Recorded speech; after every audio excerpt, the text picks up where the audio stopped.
أعوذ بالله من الشيطان الرجيم بسم الله الرحمن الرحيم السلام عليكم ورحمة الله وبركاته. How are you all? وعليكم السلام ورحمة الله وبركاته. عليكم السلام. Salam. Stuff who you all may be familiar with from a previous episode on the quote-unquote problem of evil. How you doing, brother?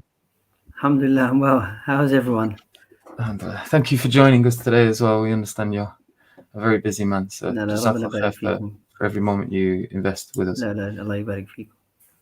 So today we are going to be talking on a somewhat similar problem, but it's on this argument or this notion. It's put forward by certain intellectuals of the question: can God be evil? And so we're going to open it up with, inshallah, just a sort of brief description of the argument itself as it's put forward by those who put it forward. So I think probably the best person to do that maybe would be Brother Saf. Would you be all right sort of introducing us to the problem itself as you see it, inshallah? I can try and do that. Do you want to do that now or? Yeah, might as well just jump straight into it unless anyone has anything else they want to begin with. I just wanted to say that obviously just for those new viewers who don't know who Saf is, Saf has written a book on this topic of the problem of evil. He's also he's a doctor, PhD in Islamic studies, studied philosophy, done an MA, and also lectures at university on issues of Islamic studies and philosophy. So, alhamdulillah, we are very happy and pleased to have Brother Saf, who, like I said, has written a book on this particular topic. Saf, why is your book so expensive?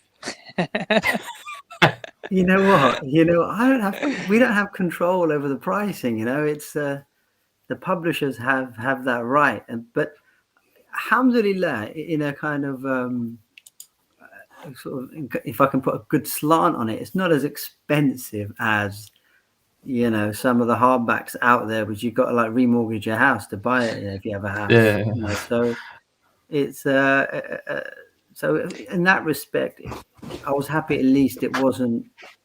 It's still pricing a lot of people out from getting it. That's true.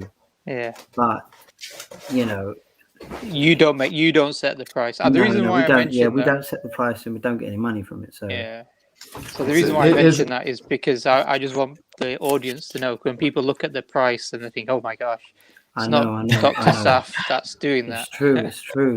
Here's an example of a more. So I managed to get one of my teachers in university, someone he knew passed away, and he got all of his library, and so he was sort of just giving books away, and I managed to get like a lot of decent hardbacks. But the cost of this one was like, cool, blimey, that's 120 sovereigns for a book. Imagine, like I'd never have got this book otherwise, but just to kind of give people an idea of how expensive some can get. The way publishing is a whole different thing, though, isn't it? It's a discussion about publishing, and there's another has an ethical dimension to it as well. And thankfully, some of it is being flatlined somewhat, but they still control the pricing really, and access, and therefore access to what we can know. So inshallah, that might be worth discussing at another time. But you're right, it is expensive, and Can you slide us a free PDF? I'll put you on the spot on the line. Yeah. I'm sure it can find its way. If we've got some busy elves, I'm sure in the data sphere somewhere they can track it, and if they do, they do. There's nothing anyone can do about that. Maybe if we can link his book as well, if people want to purchase it. Yeah, I'll get that. We can link that. But obviously, sorry, I didn't mean to interrupt Yusuf's question, actually, Saf. So if you want to sort of maybe explain what this evil... It sounds a really odd question, or odd contention, the evil God challenge or evil God hypothesis. Yeah. All right, I'll try and do something. Okay, Bismillah ar-Rahman ar-Rahim, alhamdulillah, wa salatu wa-salamu ala rasulillah. As I was just saying, I think when we started, you brothers are doing a fantastic job. With these discussions, it's creating a lot of buzz. People really, really want to tune into what you don't have to say. And if people can, please support in whichever way you can. And so do bear that in mind. If you like the content, do reflect your donation commensurate with how much you find it enjoyable, at least. Right. So this argument, you're right. It's not a new argument, by the way. It was addressed, or it was raised in the 70s, at least within the literature. But if I can try and put it in a simple way, okay. So what the evil, I'm going to call it the evil being challenge here. So the evil being, or what's known generally as the evil God challenge, at core, what it's trying to claim is that, take the hypothesis that a good God exists, right? The people who propose this challenge, the evil being challenge, they say, okay, well, why is belief in a good God, why is that hypothesis, significantly more reasonable than the belief in, or the existence of, a evil being hypothesis or evil God hypothesis? So the good God hypothesis is defined based on, the classical theistic idea of an omnicompetent God, omnipotent, omniscient, and omnibenevolent, so all powerful, all knowing, and benevolent, like loving, caring, compassionate, and so on. Whereas an evil being is a mirror, is a kind of counter to that. It's all powerful, all knowing, but it's malevolent, right? It's evil. It's maximally evil. So it has the same attributes as this good God, except that instead of being omnibenevolent, it's omnimalevolent, i.e. it's maximally evil. Now, according to this evil God or evil being challenge, they want to argue that if you believe in a good God, then it's equally probable that an evil being exists as well.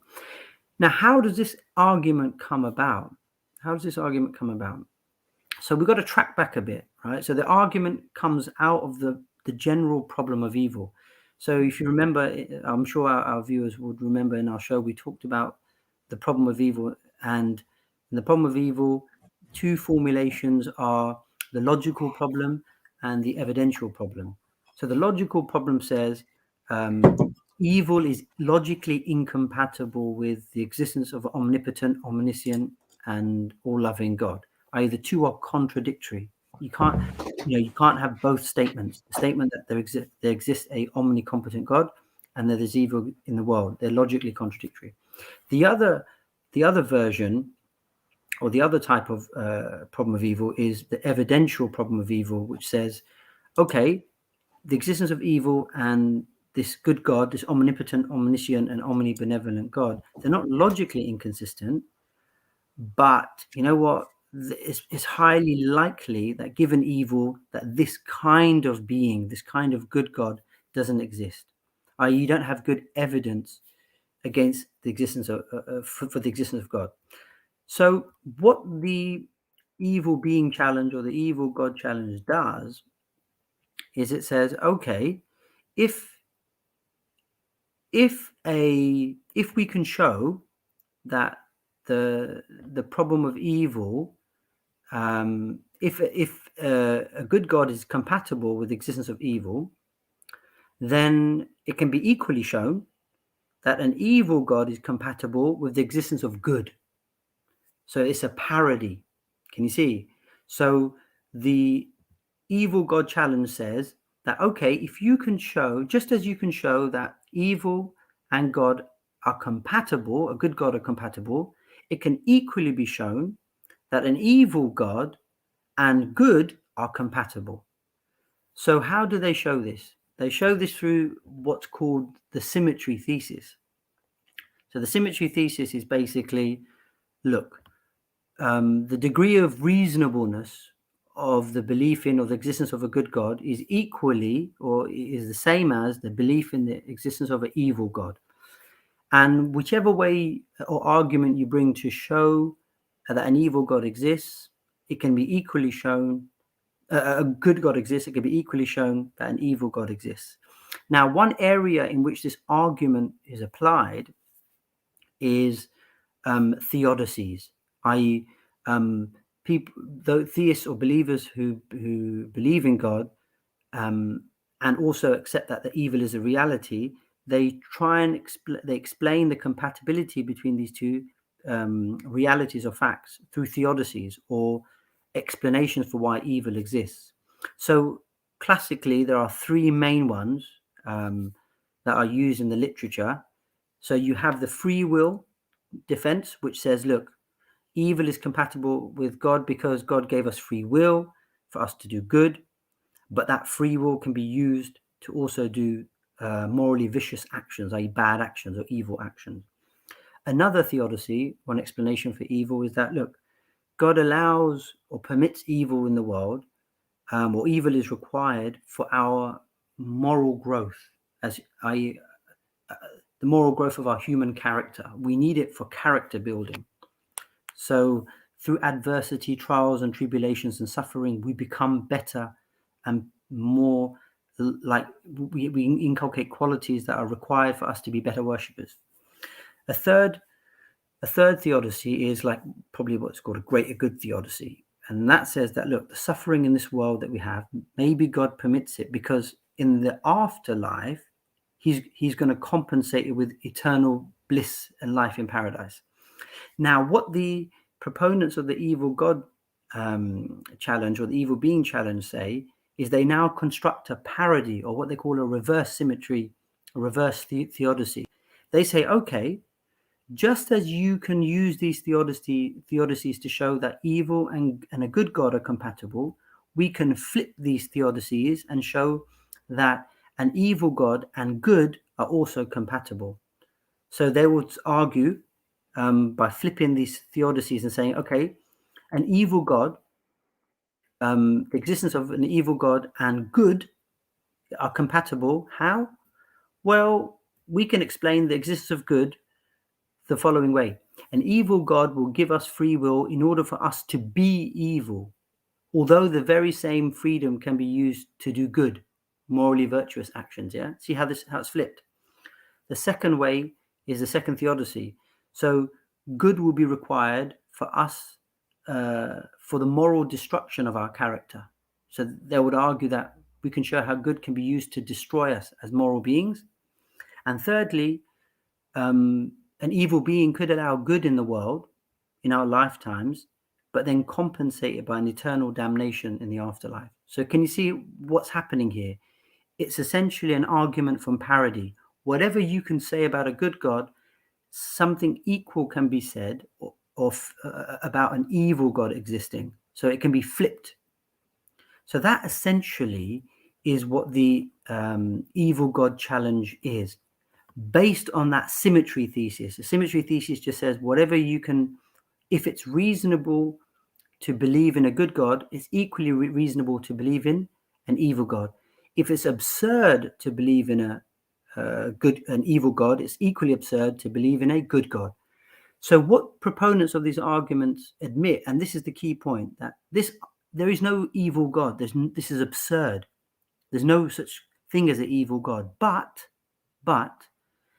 equally absurd would be the existence of a good God. So you have to either reject both, but you can't have both because they're both, to have both is contradictory. But you can reject both. Now, a theist can't reject the existence of God, can they? That would mean they lose their belief. So that's supposed to create a kind of sticky bind for the believer. Now, let me stop there to see if people have grasped what the issue is. So it's a parody argument. It's not saying that there is no God. It's saying the kind of God that you believe in, well, I can reasonably show that there is an evil God that is just as reasonable to believe in. Can you see? So whatever you say about a good God, I can construct an argument, a reverse argument to show that an evil God exists as well, or an evil being. So that essentially is the evil God challenge. So it's kind of just an argument from parody. But the assumption is that they're both reasonable, equally reasonable. If you're going to reject one, you have to reject the other. Can you see? So what then becomes the task is for the believer to try and show an asymmetry in some way between a good God and an evil God, a significant way that there's an asymmetry. Yeah. No, so I think, from my understanding, what people like Stephen Law, who sort of is like the modern proponent He of this about a decade particular ago he argument. proposed it. But Yeah. it's been floating around before him. So, in essence, what he's trying to say is that, well, obviously you would reject the idea of evil God because look out the window, there's so much beauty and aesthetics, etc. But he's trying to say, well, if you're going to obviously, reject the evil God, you're also obviously going to have to reject the same idea of a good God as well. So he's trying to, it's almost like he's like appealing to sort of the natural intuitions against an evil God and saying because it's symmetrical, the arguments are symmetrical according to him, then we'd have to reject a good God. So that's from my understanding. That's how they try to sort of present it.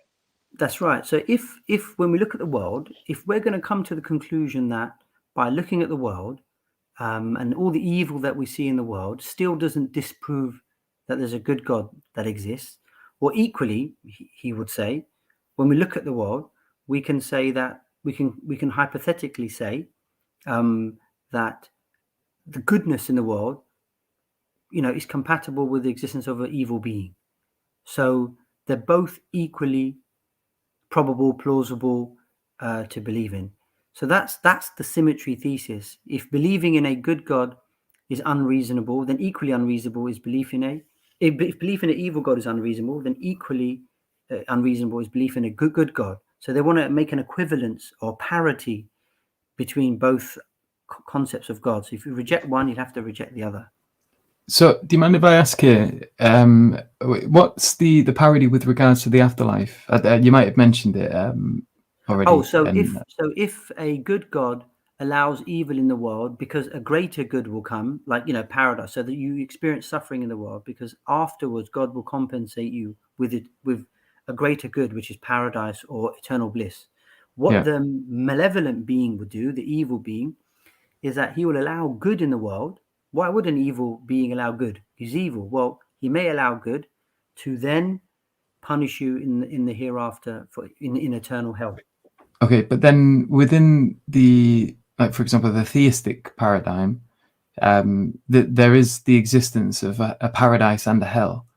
So within this parody or this symmetry, there would also be the existence of a paradise and a hell. So why would an evil God create a paradise and let people go there who were good? Well, it's just like a good God. Why would he want to create hell or paradise and allow evil people to go there as well eventually, or something like that? Whatever you say, some parody is going to be constructed about the good God case. Can you see? It's going to be flipped.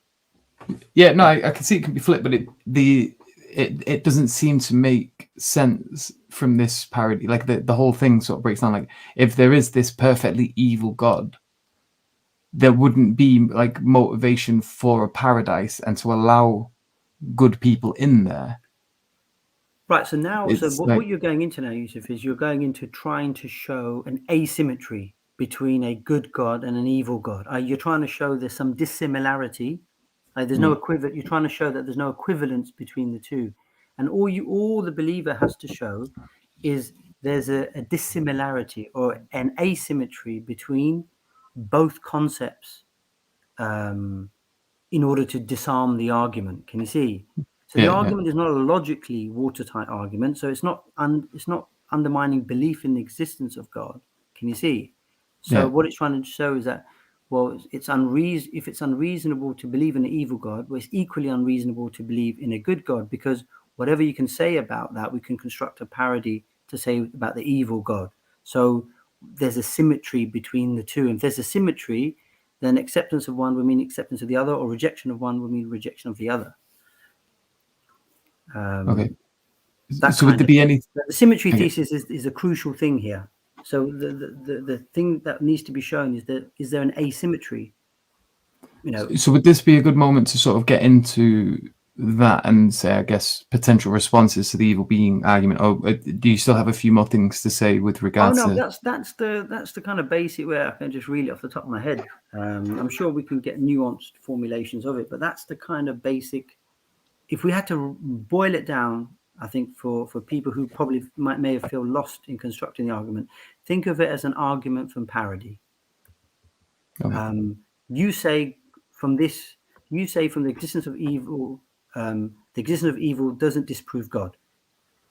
Well, they're going to construct a parody and say, well, the existence of good doesn't disprove the existence of an evil God. The two are compatible. And when you come to explain evil and compatibility between evil and God through theodicies, those same theodicies, the free will theodicy, the soul, the character building theodicy, and the greater good theodicies, these can be flipped to show why they'll be equally applied to an evil God and good. Okay, Jazakallah khair. So we'll try and bring Brother Abdul Rahman in here now as well. So have you got any sort of comments with regards to what's been said so far? Like for example, like what sort of responses would you maybe levy against someone bringing forth this particular argument? Yeah, assalamu Walaikum alaikum. So yeah, as Dr. Saf put it, I mean, it's really about creating an asymmetry, right? In the parity arguments that are provided. For example, the parity theodicies that Dr. Saf mentioned. And I really don't think that's difficult to do. In terms of the theodicies, it might be more tricky because it really depends on, like in terms of the theistic theodicies, for example, the free will defense or the free will theodicy, that in the theistic context, that might just be presented as an alternative possibility to get out of the logical problem of evil. Yeah. So in that sense, I mean, you could even grant to the evil being proponent that well, you could use a similar maneuver to just as a logical possibility to get out of a logical argument. But I think it's more done in the context of a positive defense of a good God using theodicies. So, like, for example, pointing out an asymmetry in the free will defense is not that difficult because, well, we know from our experience that freely choosing good is not the same as freely choosing evil, for example. I mean, we know that we tend towards, or we incline towards evil and selfishness more naturally than we just incline towards certain kinds of good. So there's more of a challenge there. Just pointing out any difference, I think, creates an asymmetry. That's right. We need to point out a difference, but what they'll press is to point out a significant difference.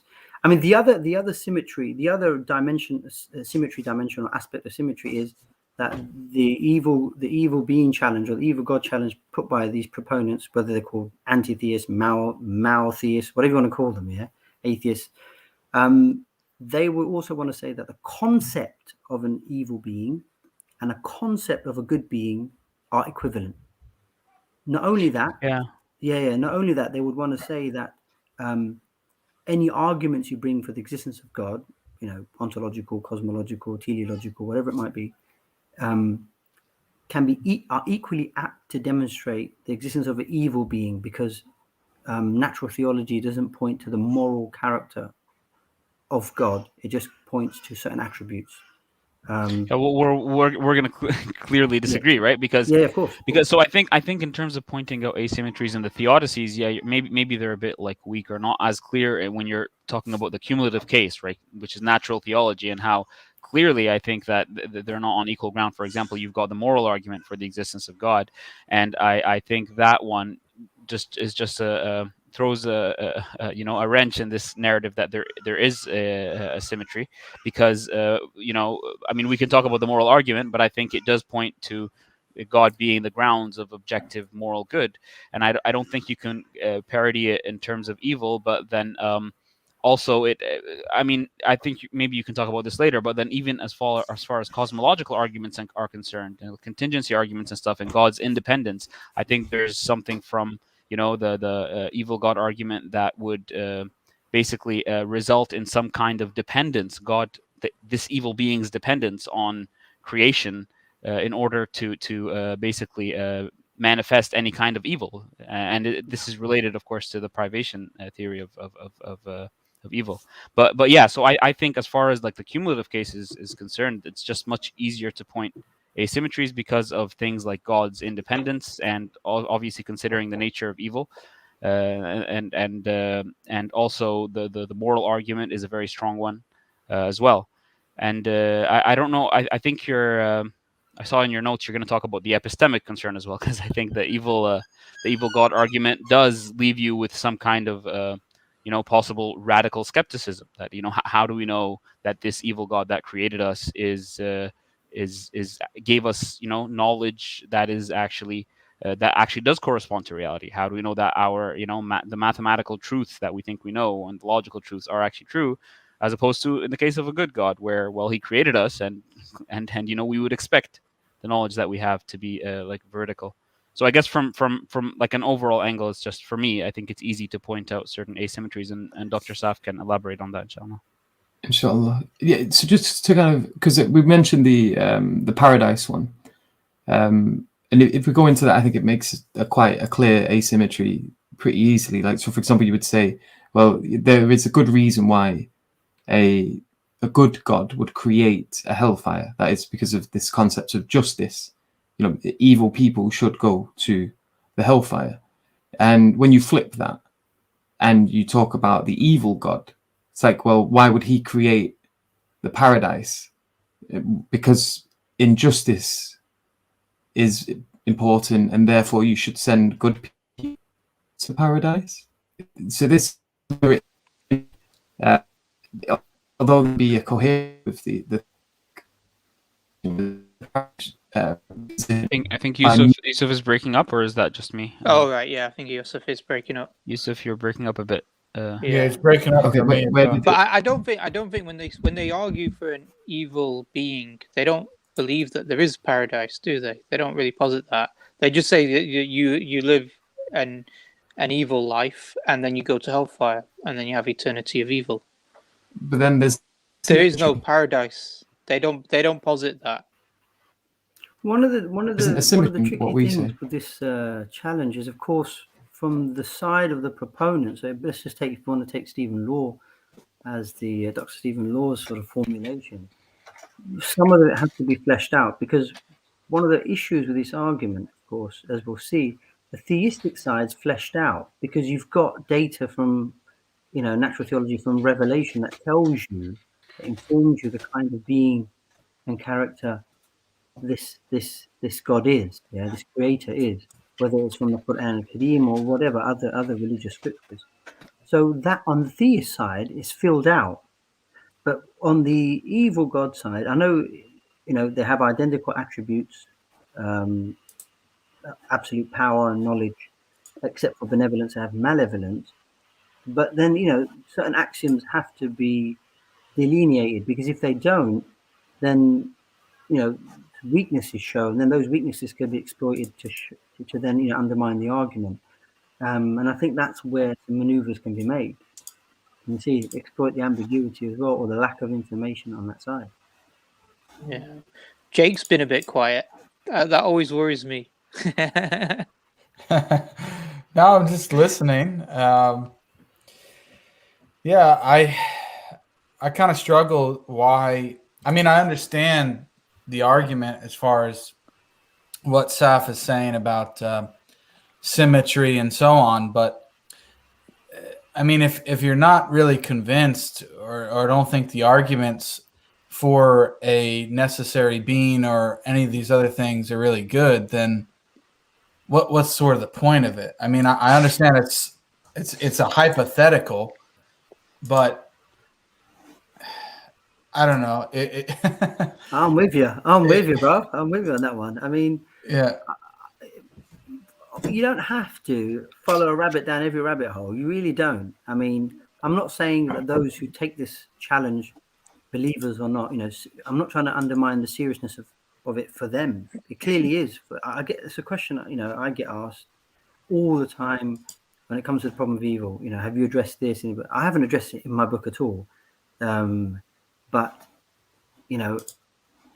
for people seem to be bothered by it, or they seem to ask, how then do, it's true, how can we show, from natural theology, whether it's a good, it's a good God, a compassionate, Rahman, Rahim, or not. Can you see? So it's I'm not trying to put down that. I really am not. But for me personally, to conclude early, I think what it is atheists are just trying to make theists feel icky about I get that. And that's one of the objectives of the argument, you see. Remember, it's not disproving the existence of this being. It's not. It's to show, well, here's another sort of thorn in your side.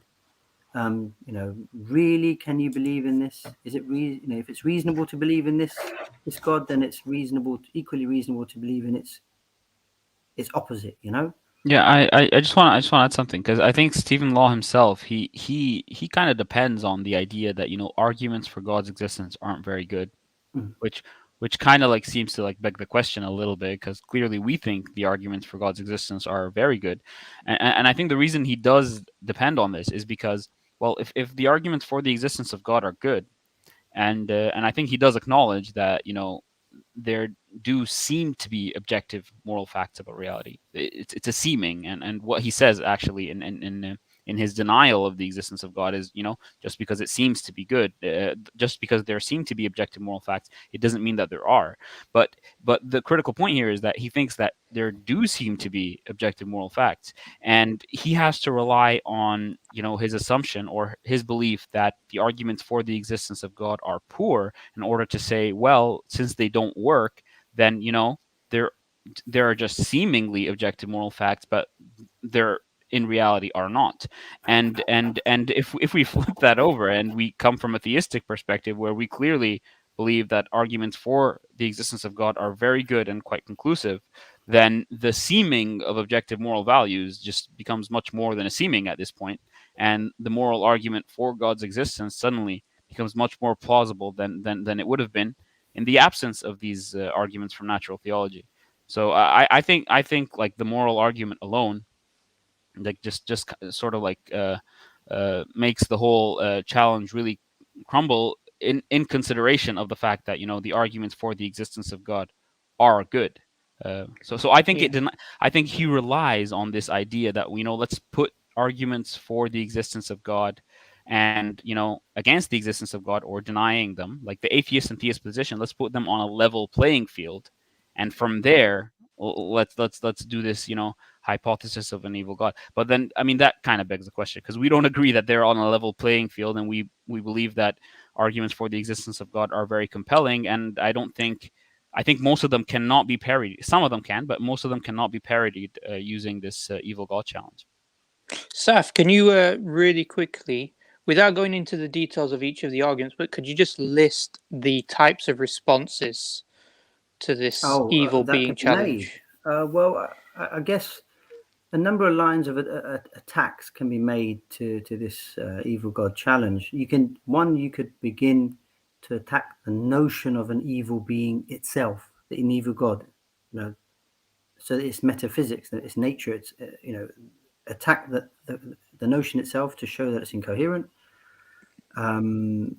You could show that, you could attack it by showing that, look, even if, let's say, there is a symmetry between the existence of an evil God and a good God, what kind of, from an epistemological standpoint, a standpoint of knowledge and belief, what kind of position would I take at that juncture? Is there any outweighing evidence that I should look at, preferring one over the other? What's going to tip my which way is my belief going to favor, an evil God or a good God? So what other outweighing evidences are there for me to tip my belief in favor of one or the other? So you can take those kind of epistemological reasons. I have higher order evidence.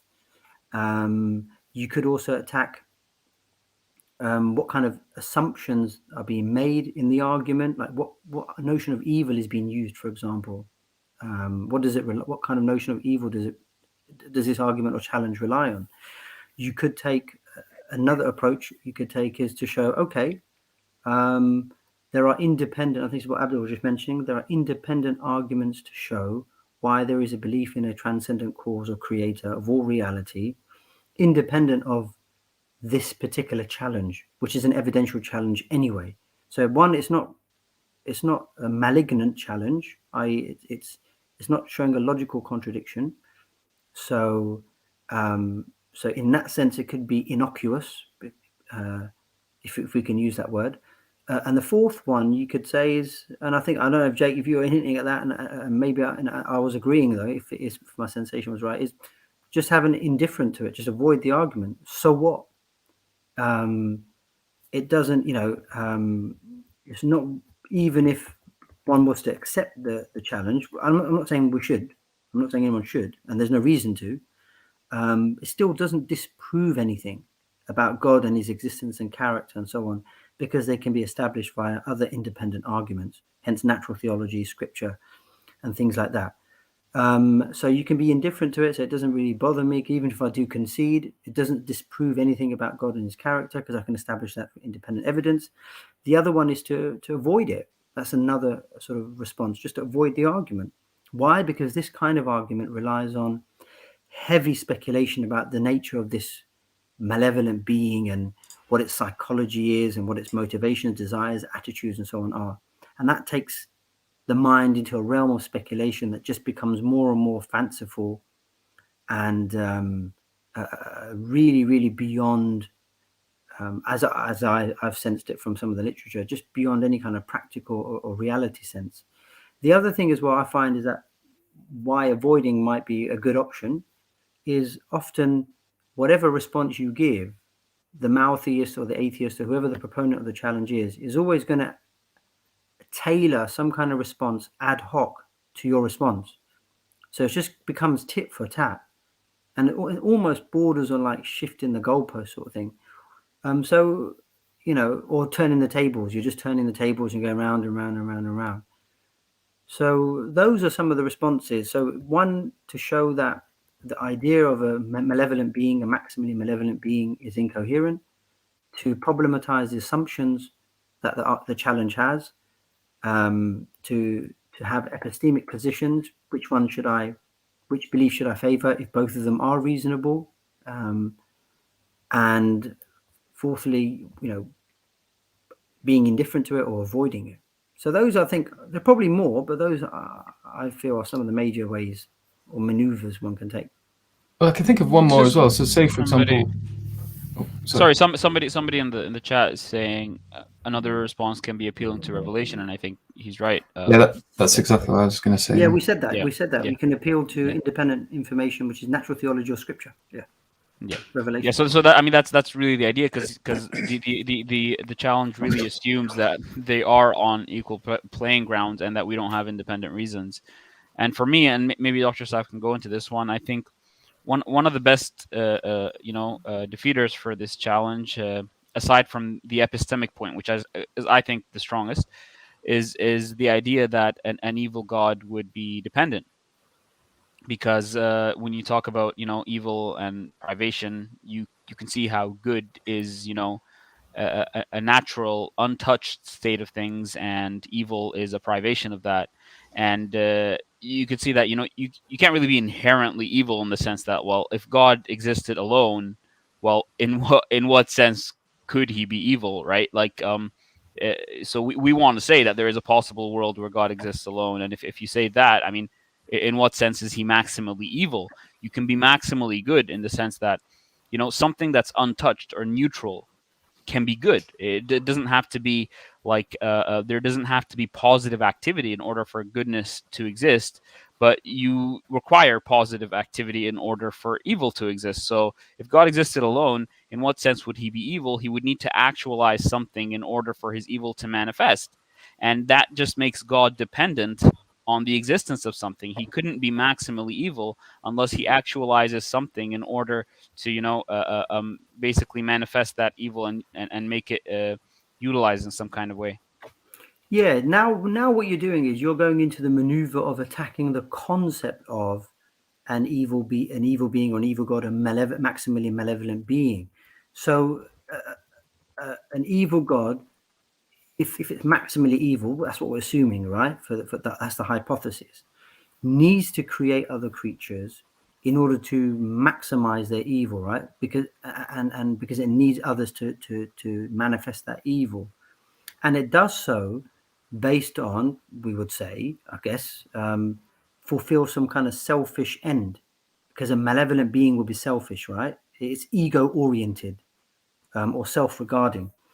So this maximally malevolent being would therefore create sentient creatures like us, human beings, for a benefit, and that benefit for it, is a self-serving, egoistic reason. But as you pointed out, Abdul, but needing something to create something, implies a lack. Yeah, it means it doesn't have something. So by which it has that thing, it then becomes completed. So by needing something to create in order to be evil, that malevolent being would not be complete. It would be an incomplete malevolent being. So it wouldn't be a perfect malevolent being. It would be imperfect. Now, this is different from the good God that's traditionally understood in classical theism, at least, or definitely in the Ash'ari tradition for a fact, that Allah doesn't act out of any need or aim or ghaya. Yeah, He doesn't have there's nothing that He needs in order to complete His action, i.e. to improve Him or perfect Him. So this idea of istikmal, that doesn't exist. So He would create creation because He wanted to create creation, purely out of a contingent act of benevolence. There wasn't any need. There wasn't anything that He lacked by which He then gained by creating creation. So He gives. He's al-Wudud, He's al-Rahim, He's al-Rahman, and He manifests His attributes purely for the benefit of His creatures, not for His benefit. So a God of that kind of description would be, other regarding, to use Alvaro's term, is for the benefit of creatures, not for the benefit of itself.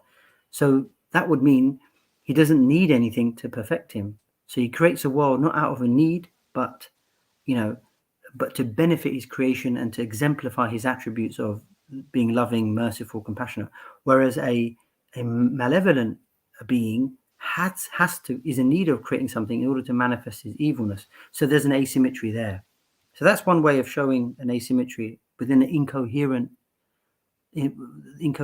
notion of a malevolent being itself. Does that make sense? Yeah, I want the audience really to focus on this particular point, because I think it's a really important point that you mentioned. What in essence you're saying, Sharif, Sharif, you're breaking up. People. Yeah, we're having trouble sorry, there, break man. it up. Can you hear me? Yeah, and Yusuf left. As well. I think the evil God or evil being is taking over the stream or something here.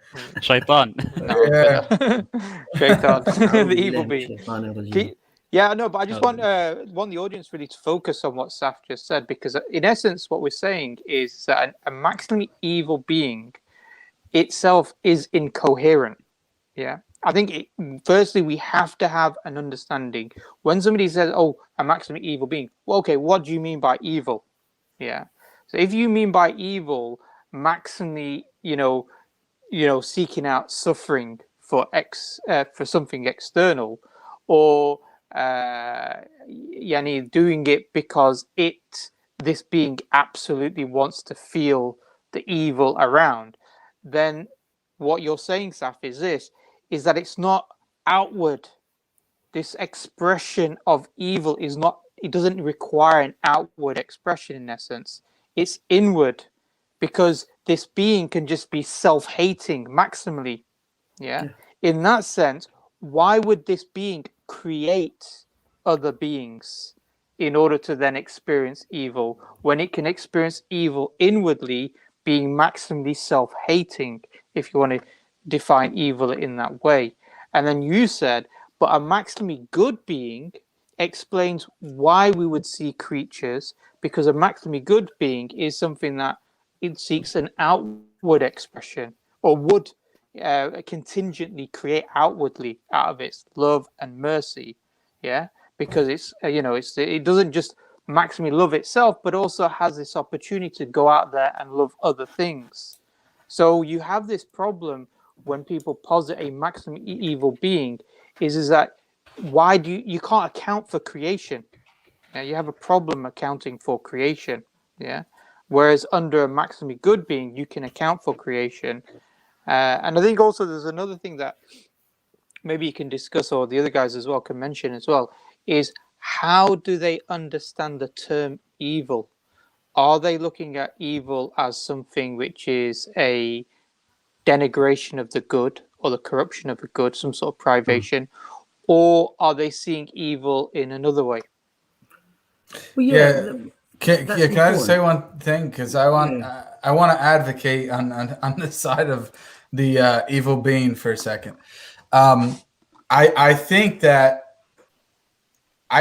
somebody could likewise, and again, this goes back to symmetry, say the same thing about the good God, or and in this case, we're talking about the evil being, right? So they can say, well, the evil being has a want to create because he wants other people to suffer. And he wants them to be in pain, and he wants people to be tortured, etc. So me personally, I just don't see this as going to be able to work, because I think they can likewise just as easily say the same thing about the evil being. I don't know what you think of that, Saf. Sorry, this is in response to the idea that we can say that the God is good because he creates creatures that benefit from good, basically. Okay, so what we're looking at here, as far as I can tell, is creation more likely on a good God or an evil being? That's basically what we're looking at, as far as I can tell. And I don't see necessarily how you're going to make the case on that singular point.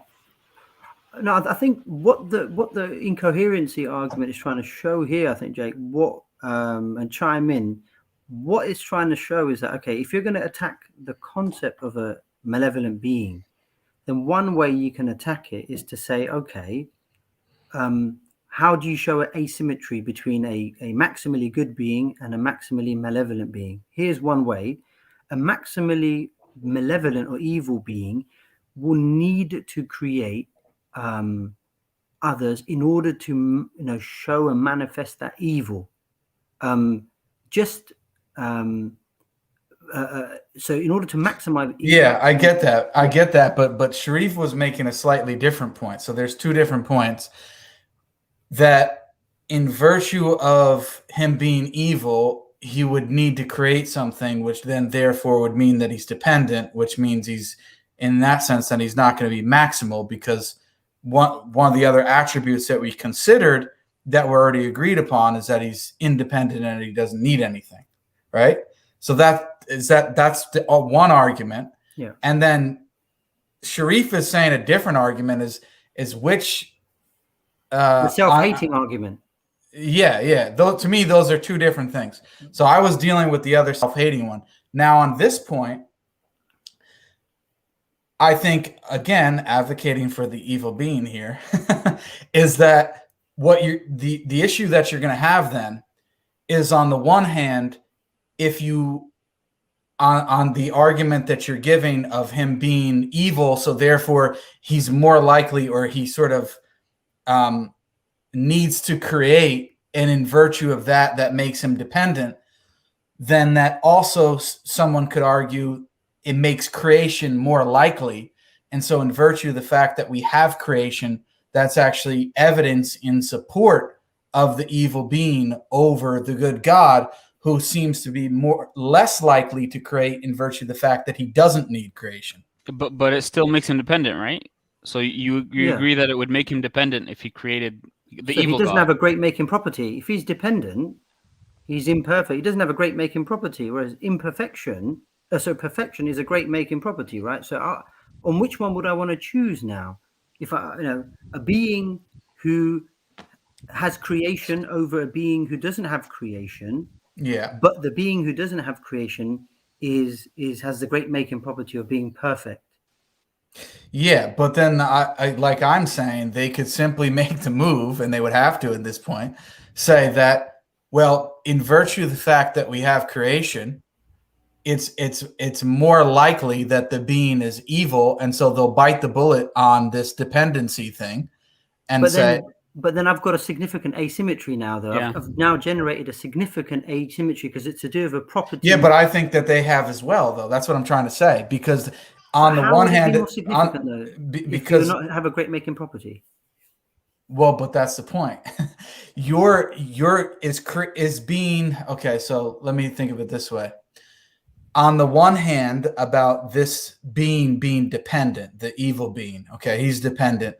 The omnibenevolent God is not. I get that.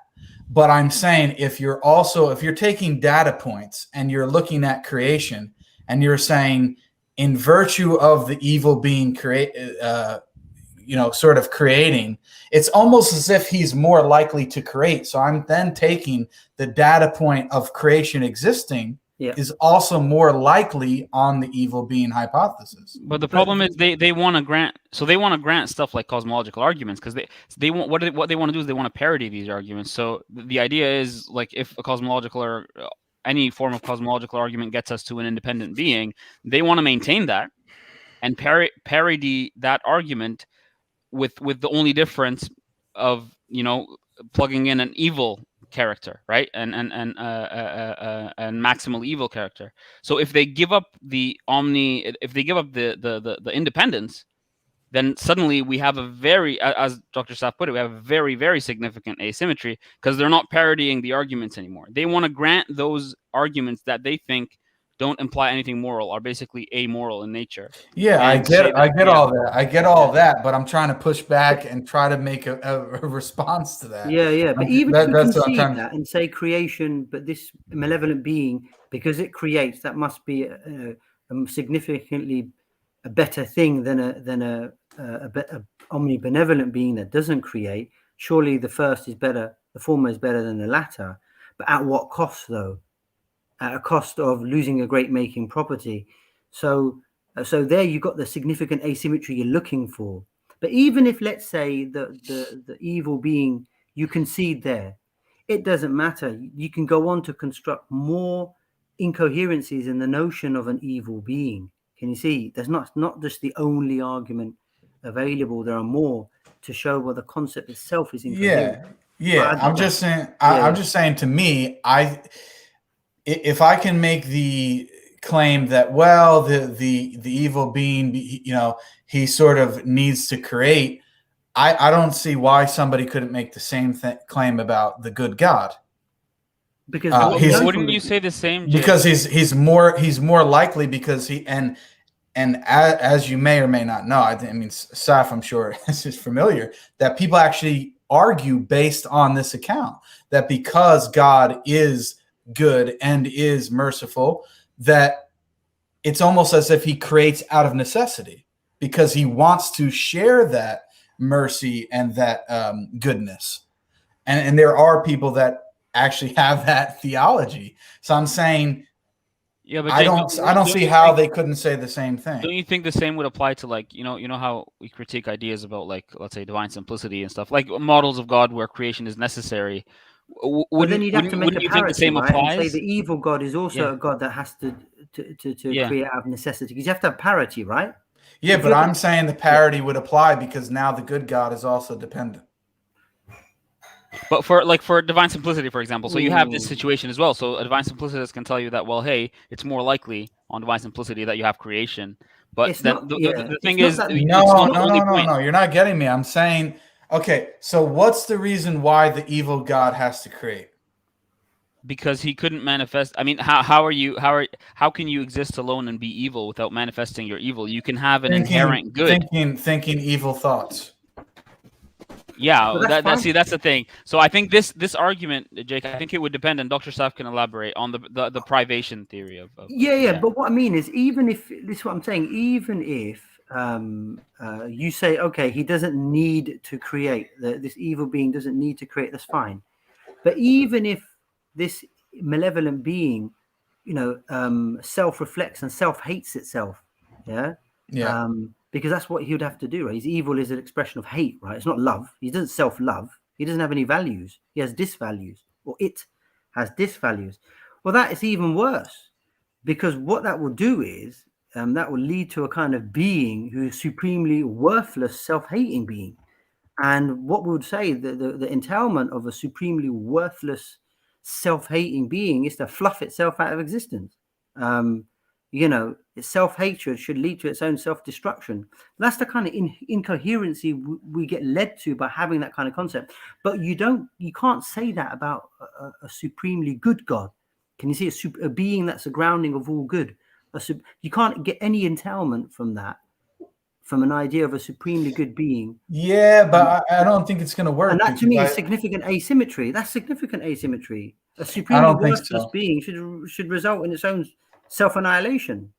I don't think so, because I could just argue that my intuition is that. Okay, what's the conclusion of a self-loathing being? I'm going to tell you. I'm going to tell you. So the evil being, instead of because one way that I think of evil is purely wanting to be about yourself. So it doesn't mean that you have to hate yourself. You can hate others. So what was that, Jake? You don't need to see being evil to me is not necessarily hating yourself. It's hating others and loving yourself. No, but that's not how the evil being is framed, though. Malevolence is not framed by the people who propose that argument. Well, I mean, that's what egoistic is to me. You can't have the property of love because you don't have benevolence. You can't have that property. That's not part of you. You have malevolence. You can't have love in any form. Because it has to be maximal as well, right? Yeah, you have to be maximally malevolent. You can't put an arbitrary evil. Otherwise you'd have to say what you're doing. You're giving a hybrid now of malevolence and benevolence, but you can't have that unless someone comes along and constructs it in that way. But that's not how the challengers have proposed it. Yeah. So then, how is he malevolent to himself? That's my point. Well, how? Because if God is omnibenevolent, then God has he has consideration for his own holiness and his own justice and his own goodness. Can you see? And because of those considerations, that manifests in certain whatever laws and however he acts. But this malevolent being can't have. There can't be a symmetry between what a good God has by having those properties and an evil or malevolent being, because how does malevolence manifest? It doesn't manifest in any value. That's what I'm trying to say. How does it? Yeah, it doesn't. It manifests in disvalue. There can't be any good that comes out of the malevolent being. But if there's nothing happening, there's nothing one way or another. Yeah, there can't be a secret good that the malevolent being has, by virtue of which the malevolent being does what it does. Can you see? There's no secret. It doesn't have value. Yeah, but I'm imagining the evil being by himself. Okay, apart from creation, what's happening? No evil. Well, however, malevolence expresses itself through self-hate, through hating loathing itself by however else. I think there's two ways of looking at it, isn't it? In terms of the evil issue, the first way is saying, well, the reason why people do evil is because it gives them some sort of good. They for example, they like to see somebody get tortured. Yeah, and I think that's that's one of numerous types of incoherencies with this idea of maximally benevolent being, is because this idea of I want to torture somebody because it makes me feel good. Yeah, well, the whole idea is that this evil being doesn't want to feel good. Or there can't be a good standard beyond it, because there's a moral standard in lieu of which now this evil malevolent being does things. That's another argument against this incoherency. You see? Yeah, but then aren't you just saying that somebody can't be evil? I'm kind of lost. Because you're saying that if they're evil, it's also good, and that can't happen. No. I think the idea is there must be a good foundation in order for evil to exist in the first place, because you can aim for that goodness in a evil way or in the wrong way, which would be the evil. But if it's all evil, then me personally, I can't even picture that. I mean, even if you think of it just in terms of simplicity, existing alone, how are you evil? Well, you said he's going to be thinking evil thoughts. Well, okay, I don't know if that's evil, but then I think intuitively you would agree that, on the other hand, an evil being that exists alone can be just good. I mean, you could, so I don't remember where I saw it, but you have this example of, let's say, like an untouched paradise or garden or something where nothing's happening. Well, you don't want to say that's neutral or evil. You want to say that's good.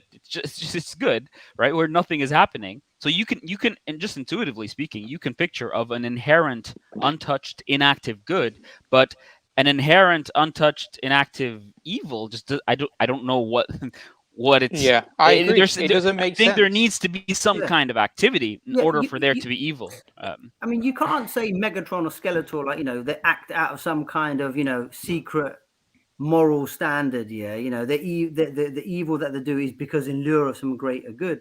You can't say a malevolent being, right, is acting according to fulfilling a good for himself. Well, hang on, you can't smuggle that in. Now you're saying there's some external good by virtue of which this malevolent being is acting. So in order to fulfill the actions of this malevolent being, it's acting according to some kind of standard of goodness. I mean, that just defeats the whole concept of a malevolent being. Can you see? So the whole notion is incoherent. Should we just go on to this question? We'll bring people in. We'll bring people. Yeah, I'm not persuaded. Wouldn't the argument be so Jazakallah khair to Aruh for the super chat? Wouldn't the argument for be a fallacy of ignorance, since morality is based on God, the necessary existence? Therefore, saying this is evil or good is a value judgment, and that's based on our limited perspective of the context. I think there's two points that's been asked in this question. One point is that morality is based on God, the necessary existence. That's one point. And the second point is saying that, well, the way we view good and evil is based upon primarily our own limited judgments, and our limited judgments are influenced by emotional dispositions. What we see, what we like, and what we dislike. I think this is a good point, but like part of it doesn't work because, well, it's assuming the existence of an objective standard. So, I mean, you could say maybe objective evil exists, but again, as I just mentioned, I don't think that makes sense. I just don't know what it looks like for there to be an unadulterated, inactive evil. But I can think about goodness in that sense, and I actually think there are positive arguments for this. But then saying, but about the value judgment part, I think it's interesting because what it assumes is that, wait, there is an objective standard, and we can differentiate between good and evil. And in order for this parity argument to work in the first place, and for God to be actually evil, you need to at least hypothetically, for the sake of argument, acknowledge that standard. But if you are acknowledging that standard, then I think you're granting at least part of your moral intuitions about good and evil. And when you're acknowledging part of your moral intuitions, I think that just takes you back to the moral argument. And really, the idea is that you want to argue that objective morality doesn't make sense in the absence of God, or moral realism doesn't make sense in the absence of God, and I think that's very doable. But so yeah, I think part of the argument kind of assumes some kind of objective standard. But the other part, I'm not sure it works because you're going to assume there's maybe an objective evil or something. Yeah, my issue is that what you guys are basically saying is the notion of pure evil is incoherent. No, and I'm not saying incoherent. I just intuitively. A malevolent being that's defined as being maximally evil. Yeah, but you're saying if he performs evil in the sake of himself, then that's also good, and so therefore it's not purely evil. That's what you're saying. No, I'm saying if whoever proposes the idea of a maximally malevolent being, if he acts out of self-interest, or it acts out of self-interest, but is the self-interest good based on some kind of perceived good? Exactly, but that's what I'm saying. You're saying then you're therefore saying that nothing is purely evil, because if he does it out of self-interest, it's not purely evil. But there's a problem for people who have proposed a maximally malevolent being. I know, but I the think sky that's is good. I think that's an absurd consequence, because I want to say that Hitler, for example, the things that he did was purely evil. But you on this, I can counter and say, well, no, it wasn't purely evil because it's actually good because it was out of self-interest. I think I kind of see what Jake is saying. Maybe I'm not saying no, that. but I'm saying that's what it would result in, and therefore I could use that as a counter argument to say that that's actually a good because he's acting out of self-interest is incorrect. Hitler would have defined that maniac would have defined it in some good on his own interest, right? He would have defined himself because he would have. But that's what evil is. That's my point. Well, no, Jake, I don't think it's that. I think the issue is that it's not the fact that he's not doing evil. We say he's doing evil. But Hitler himself doesn't think he's doing evil. Hitler thinks he's doing something for a good. Yeah, that's the issue. A maximally benevolent being is not doing something evil because he thinks he's doing something for some sort of perceived good. He knows he's not doing it for perceived good. Whereas Hitler thought he was doing it for some perceived good. He's doing it for himself. But the other thing about Hitler example, I don't want to belabor on the Hitler example, he's delusional, he's a maniac. One of the entailments of a malevolent being is delusional, is maximally delusional. So whatever a malevolent being does, he doesn't do it out of some sense of rationality. He's maximally delusional because of the entailments of that property. So I think what Jake is saying here is that basically, if you say that this maximally evil being couldn't basically do evil because he would be doing it to achieve some kind of good, and then he couldn't have any goodness. I think what he's basically saying is that if you compare that to any evil that's done, then you'd basically have to say that this evil that these people are doing isn't evil. I think that's generally what Jake is saying. Evil. Of course, we'll say, but their subjective perceptions, of course, make them delusional. And a malevolent being is delusional. He doesn't have the properties that a good God has. Can you see? Yeah, but I think the point he's making is basically just the idea that the pursuit of good, basically, if it entails that there is some kind of moral good, like it entails the impossibility of this being being purely evil. Yeah. It means that there's nothing purely evil then. Yeah. So I think I see that in a way, but I just which is for me because I saw this argument, as in this counter argument about the self-loathing part, but so I don't think that is as convincing for me, and I see Jake's concern. I think the more convincing part for me is when you start off with defining what evil is, because we need to define our terms, and I think it is very plausible that evil is a privation of good. I think that is plausible, and for me it just really boils down to the essential attributes of this hypothetical being, right? And if I wouldn't go down this route. I mean, if the challenge grants you the argument for the existence of God and all the essential attributes that we agree upon apart from goodness, which is what it does, then I think if you're going to maintain those, and maybe you're going to come with an agreement with your interlocutor that it's at least plausible to think of evil as a privation, then I think you have a potential defeater for the argument where it's not really possible for something unadulterated, untouched, inactive to be evil.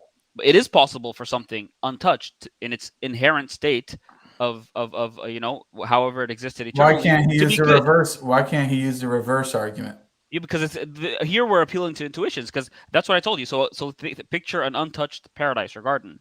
I mean, I don't know what inherent evil would look like in that garden, in that that exists. Yeah, but you're already calling it paradise, and it's a nice garden. How is it going to sound evil? You've already framed it in such a way that it can't possibly. Think of fire. Think of hell.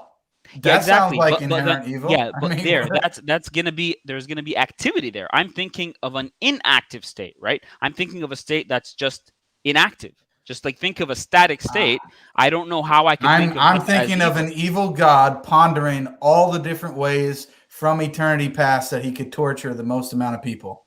Yeah, but first of all, you're going to have to assume that that's already evil, just the pondering. And second of all, you're still appealing to some kind of positive activity. Whereas under my theory, I don't need to appeal to any of that. I just think that God's inherent perfection is the ultimate good.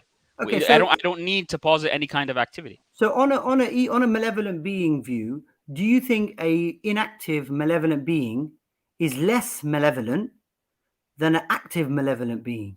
So a malevolent being just sits around in his evil armchair, with his evil cat or whatever it might be, I don't know, right? And and ponders about all the ways that it can torture whatever sentient creatures it wants to make, but doesn't quite make the leap, for whatever reason. But then there is another malevolent being who actually says, no, I'm going to make the leap and I'm going to create sentient creatures and I want to torture them. So which one fares better? Okay, watch this. Okay, so you have God who's good, right? And he's just by himself. And then you have God who shares his goodness with creation. Which one's better? Well, sharing his love and creation wouldn't diminish God in any way. Yeah, but it would make him better because he would be sharing his goodness. Wouldn't make him better. Why not? Because that's not from one of the axioms of what a good God is. Yeah, but then that just goes back down to the assumption. No, but you have to show why a malevolent being. No, because you're appealing to my intuition about the malevolent being not doing anything or torturing people, and I'm appealing to your intuition about a good God who doesn't do anything and a good God who shares his goodness. It's the same thing. Yeah, but even if a theist argues and says, God's expression of through creation, not that makes him he was less when he didn't create, but that isn't the case. That was come back to my original argument. Isn't the case with the malevolent being? Yeah, but then it still makes creation necessary. For who? The good God.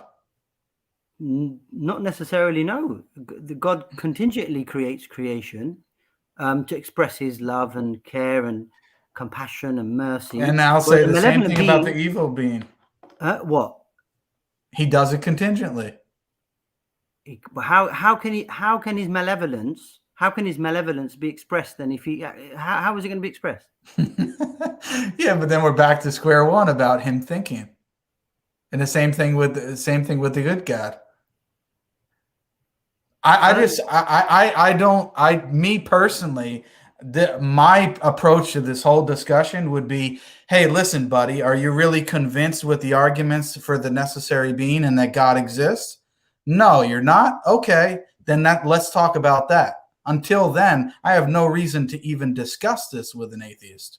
Because now he's arguing from a position that he doesn't even actually hold. It's just like a guy who told me the other day, I'm asking what his position is. And he doesn't want to tell me when he really is an atheist. But he says, you know what? I'll grant you deism, but I want to discuss theism. No, I'm not doing that. You're not a deist. I'm not going to argue with you as if you're a deist because you're not. You don't even believe in a creator. So that's my approach. Yeah, I know, but the argument here to show the asymmetry is that a maximally malevolent being will need to create in order to manifest that maximally that malevolence. But a maximally perfect being is already perfect. If you take those two together, they're asymmetrical. Can you see? Yeah, but it's the same thing with the evil God because he's already perfect. He's perfectly evil. Well, if who? The evil God or the evil being. He's perfectly evil. He's not perfectly evil, though, is he? Yeah, but that's the thing. You're just saying. You're saying he can't be perfectly evil unless he creates to do X, Y, Z. Why can't I say that God can't be perfectly good unless he creates and does X, Y, Z? Because the concept of a good God as supreme being is already his perfection is already part of his property. Can you see? Yeah, but I can say the same thing about the evil God. Concepts. I don't see why I can't say the same thing about the evil being. I just don't see it. To achieve its goal of maximizing evil, how does it achieve its goal? It can't achieve its goal by self-contemplating its own evilness. Can you see? Why not? Why not? Because according to those who are proponents of the argument, that's not, that doesn't make it more depraved and cruel. He has to satisfy so then his desire to inflict maximum evil by creating others. That's how a malevolent being behaves. This is what I said before. I think it was in my notes. So then what's their response when you say that therefore it makes the evil being dependent upon creation? What's the response? Because now it's imperfect, isn't it? No, but what's their response to that? I don't know what the response. Those who are proponents of it have to bring forward the response. That's okay. Well, then we can't deal with it. I'm trying to act in their seat and trying to respond accordingly. I'm sure there is a response to the objection for sure.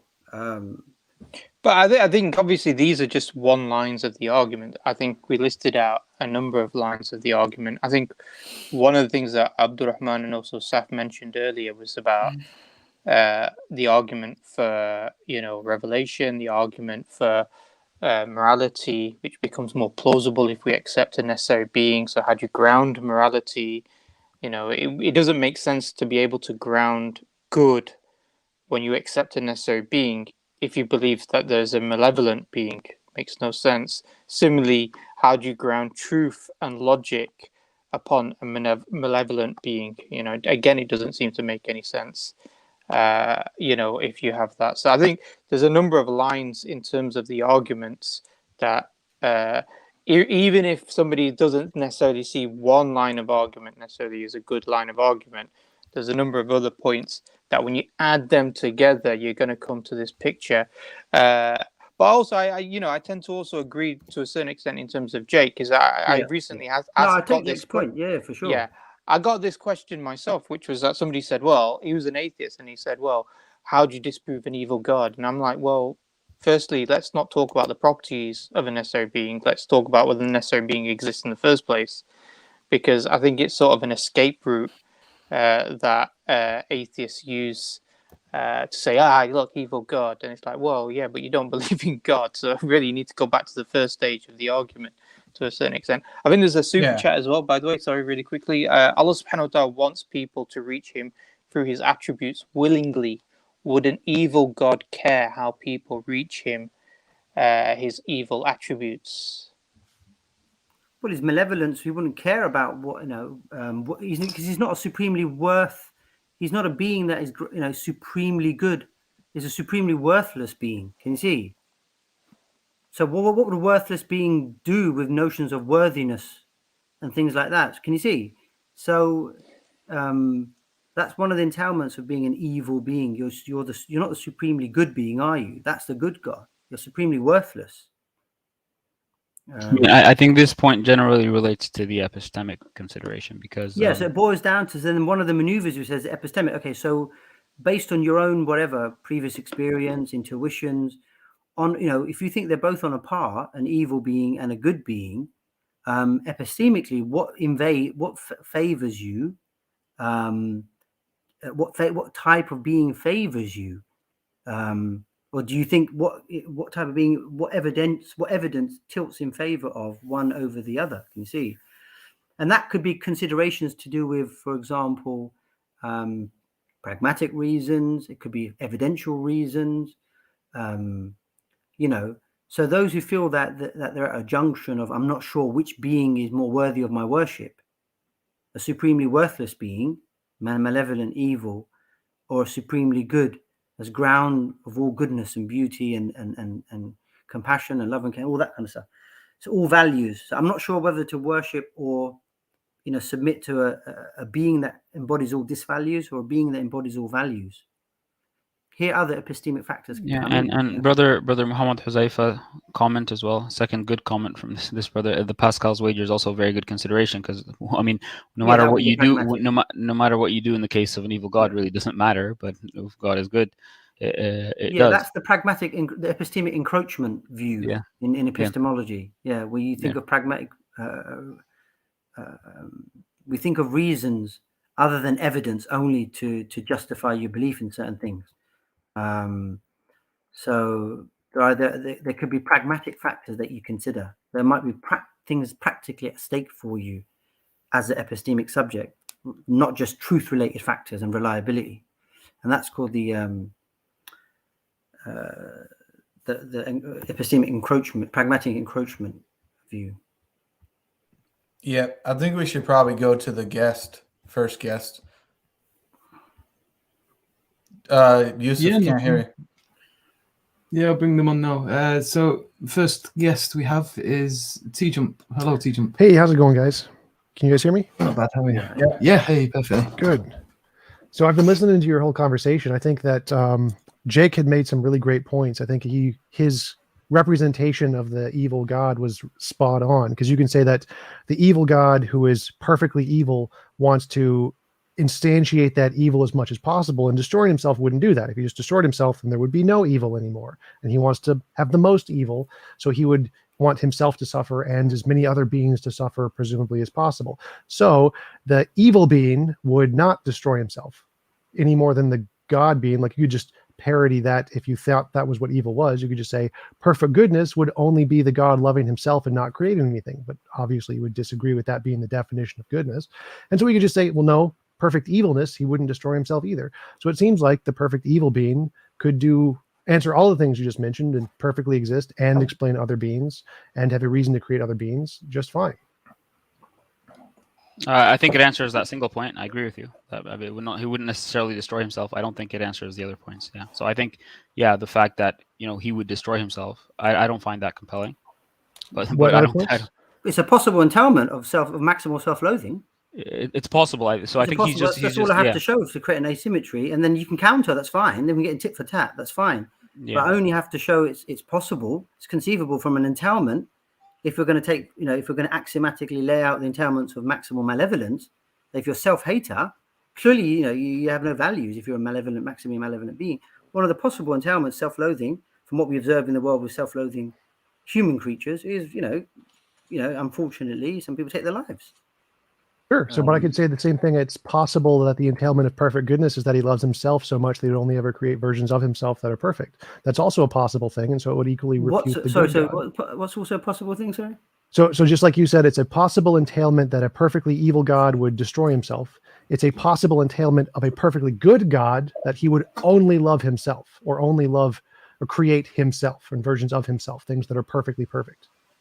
Okay, but how is that significant asymmetry there? I mean, so a perfectly good God creates things in its own image? Yeah, and so that means it would be impossible for anything else to exist other than the God or the exact copies of the God. That means we couldn't explain this world. You're saying no, but that's replicate. I'm not saying you're saying that a good God will have to replicate itself. Well, we do get the revelation that God creates image-like, right? No, I mean exactly himself. I mean, there can be nothing else. There's no humans, no sin. There could be nothing non-perfect.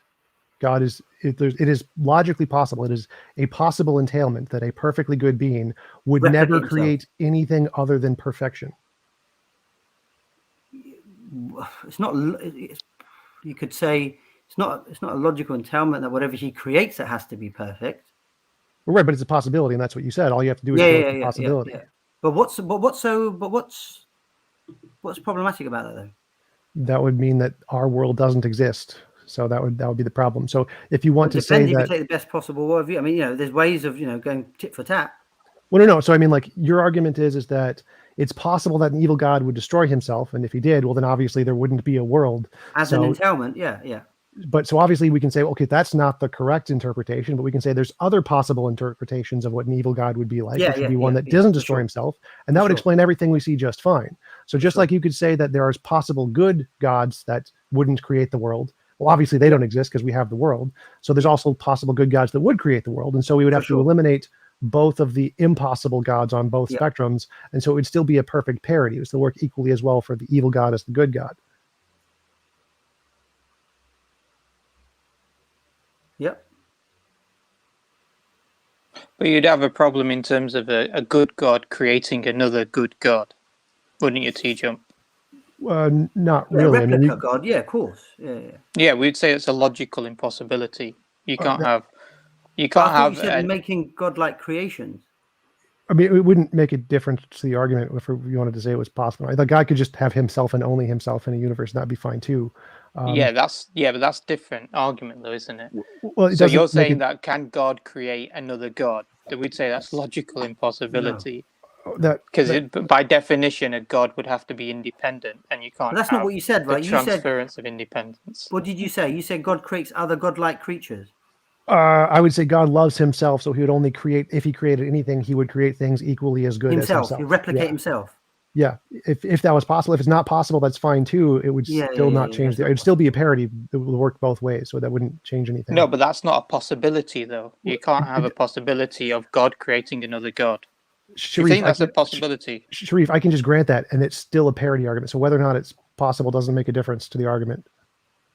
Yeah, I mean, I think I would personally grant TJump this point, because I think that so in terms of logical possibility, yeah, I mean, I would say that the fact that God, that it is a possibility, is a possible entailment of God being evil to, kill himself or destroy himself, whatever, is just that being a logical possibility. You can parody that on the other side. I just think the other considerations are stronger. Yeah. Like So why don't we privation? Yeah. Why don't we go to the other point that Saf was making about dependence? Well, I'd say the evil God isn't dependent. The evil God is perfectly evil and can be perfectly evil with no dependence. So I'd say that, like, I forget who was it who used the perfect good garden example. Me. Yeah. So I would say that like a garden on its own you can't say is good. Like, there's nothing good about it. It's amoral. It's not good or bad. It's just nothing is occurring. For something to be good, I would disagree, though. well, let me finish. So the argument is that just like you say you would need other beings for evil to be instantiated, I can make the same argument and say, well, there can't be good unless there's other beings for it to be instantiated. If there was a God on his own, that wouldn't count as good. He'd just be amoral. There would be nothing there for him to interact with to be good. Can beauty be good? I don't think so. I think it's just a description. It's a goodness. It's a perfection. There can be an unadulterated form of something that you consider goodness. Well, my argument is that that's more likely than there to be an unadulterated, untouched, inactive form of evil. Because what would that even mean? It's just, as you said, it's amoral at best. But you could say that God is inherently good. You could at least, intuitively conceive of something that's inactive and inherently good, but inactive and inherently evil. I'm not sure what form of evil it takes, really. What's evil about an unadulterated existence? Right. So I'm granting your argument, but I think the same thing is true of good. Like, a perfect existence with nothing there is completely incoherent to say it's perfectly good. Like, I don't think beauty could be good. That doesn't make any sense to me.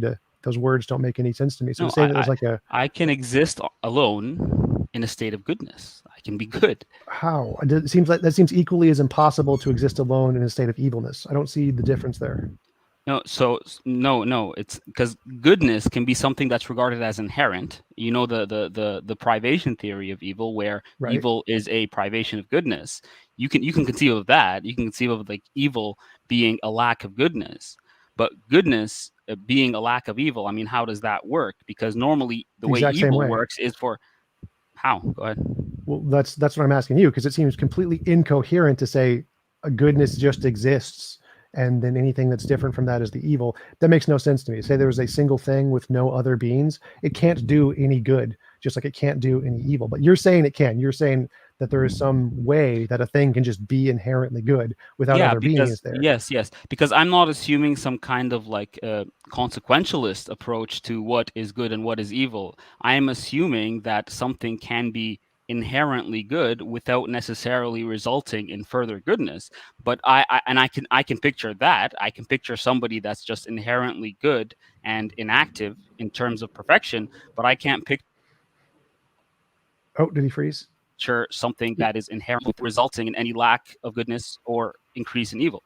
Right. And I'm saying I can't picture that at all. Could you help me to try and picture it? So could you explain to me how something can be there and be good inherently, and how that's different from something being there and being evil inherently? Because it just means, to me, it just seems like you're saying the words, but I don't see anything different between the two. Perfection. The thing that exists alone is perfect. It is perfect. It is inherently perfect.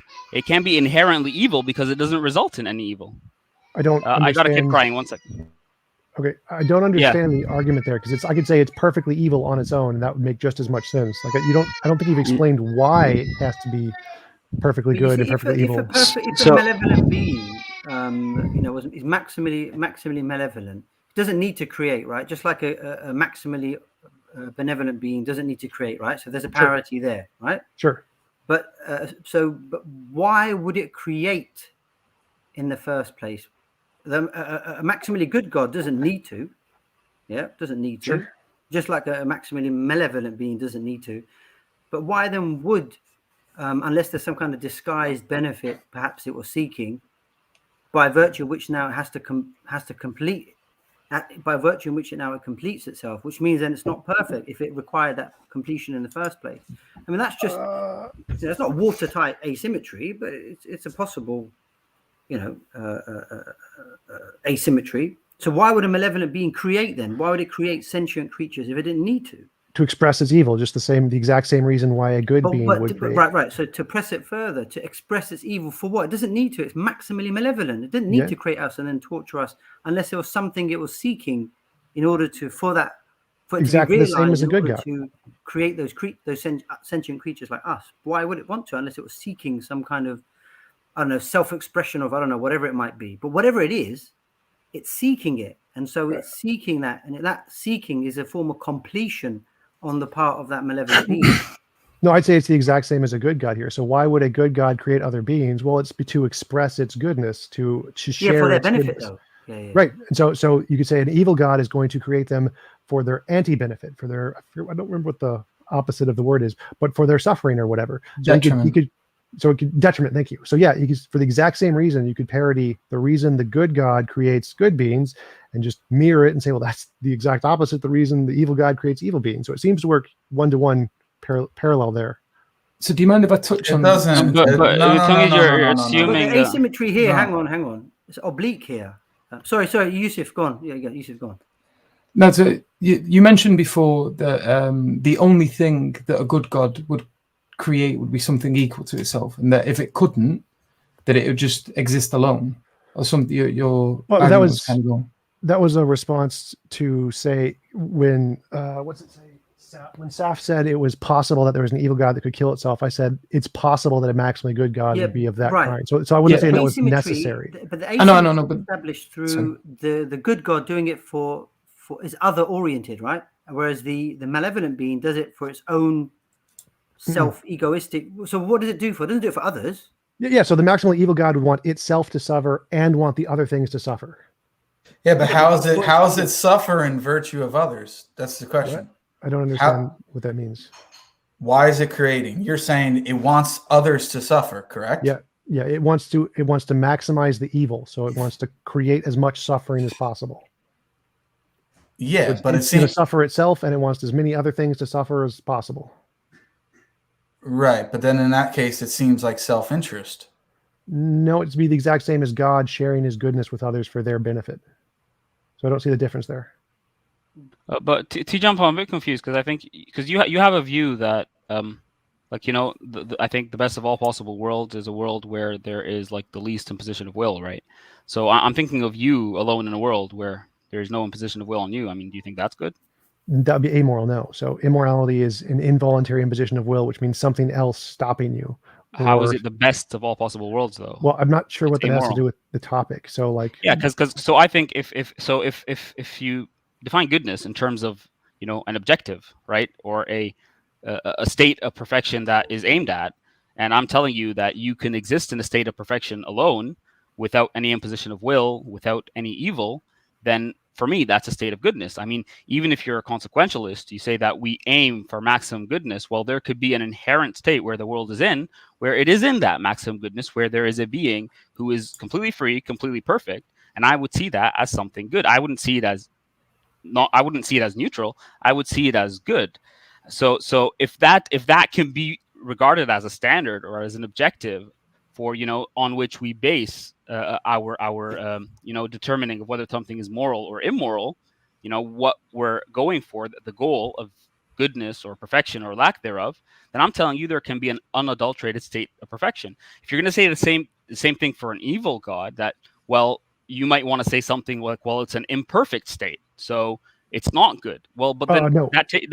So what are you going to say? I mean, yeah. So if we're going based off of my definition of morality, I would say a perfectly good universe would be one where everyone's will was free to achieve itself, and a perfectly bad universe would be one where all wills were perfectly restricted. So by my definition, you would be able to have a state which is perfectly good and a state which is perfectly evil. But I don't know why that would be relevant. Yeah. To this conversation. So God is alone, and he is perfect. He is independent, and he is perfectly free. Okay. So there's no imposition on will there. So it's a good state of affairs that you would like to aim to, like let's say as a consequentialist, for example. But I don't see how you not could, a consequentialist. But so I'm saying, view, I'm just hypothetically. I'm just saying. Well, that's not my view. So my view is not having your will imposed upon is amoral. Morality is having your will achieved or having someone help you achieve your will. So there's a difference there. But it doesn't pertain to the conversation. So let's say if you were a consequentialist, something good would be that aiming to that state where there is, the least possible imposition of will, right?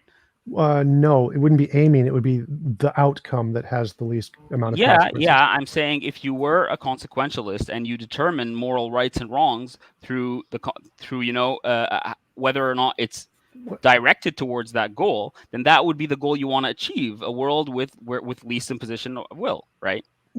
I'm not a consequentialist, so you're straw manning my argument, saying, "What if I was a consequentialist and I did my model?" What I am saying is the I'd fact like to get that back to the topic if possible. No. What I'm saying is the fact that is your idea of a perfect world that should. I'm not be a consequentialist. Yeah, but that's not the point. The point is you see that as a perfect world. I see a world with no involuntary imposition of will as amoral. No, is it the perfect world? But I don't think you understand what my model is. It's not okay. So what do you mean by perfection in this case? In my model, what do you mean? Why is it the best of all possible worlds?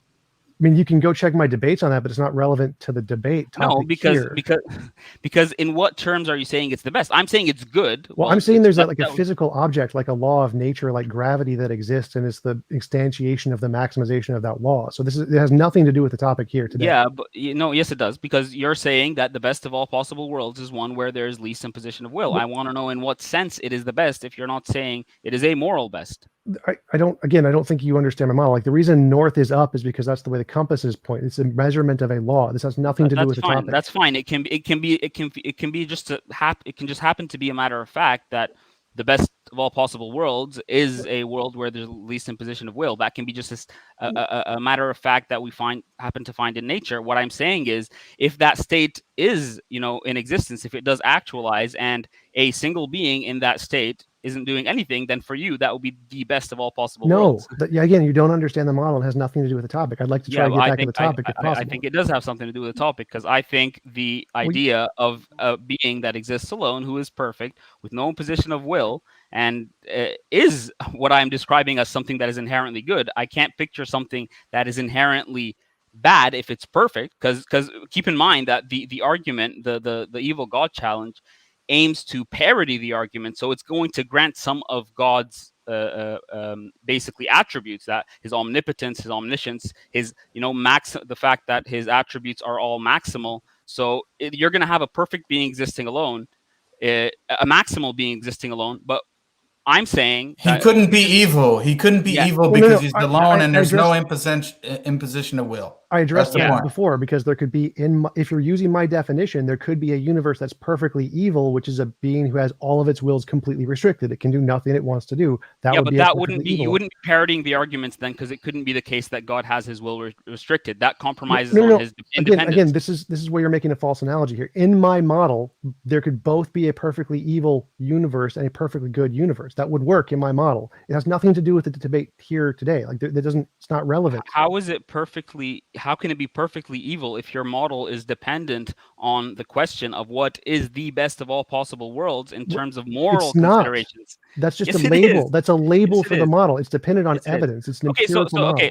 Okay, fine. So this is what I'd like to get back to the topic if possible. Okay, let's get back to the topic. So this is what I'm telling you. I'm telling you that there can be an unadulterated inherent state of goodness, and by goodness here, I mean absolute perfection and freedom, right? So there's absolute perfection and there's absolute moral goodness, right? But you're saying, so I don't think there needs to be activity in order for goodness to be actualized. Okay. I think a state of goodness is a state that we aim for. For example, I can be perfectly happy, and that's good. And on certain moral theories, that would be a certain moral goodness that we can aim for, a state of happiness. So I'm telling you, there can exist a state of perfection that is inherently good.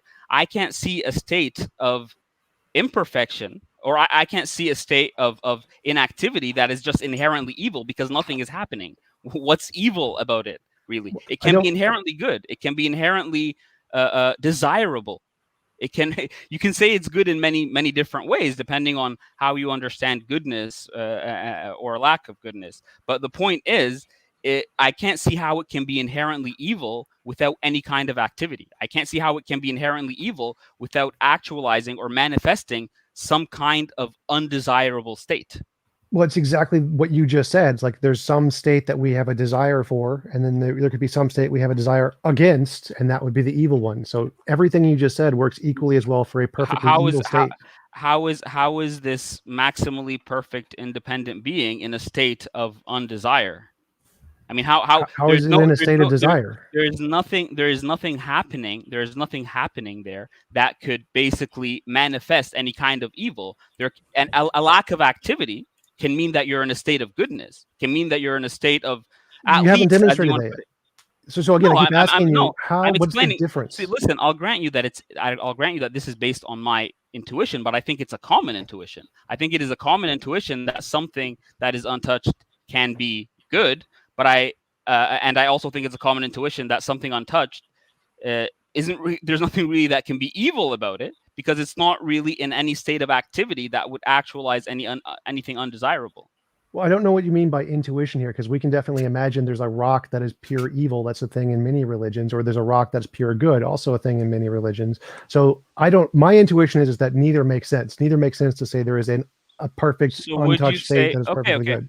Okay, so would you say that this, maximally evil being is like in a state of like, because you just said he doesn't have to be self-loathing, or you said it's a possibility.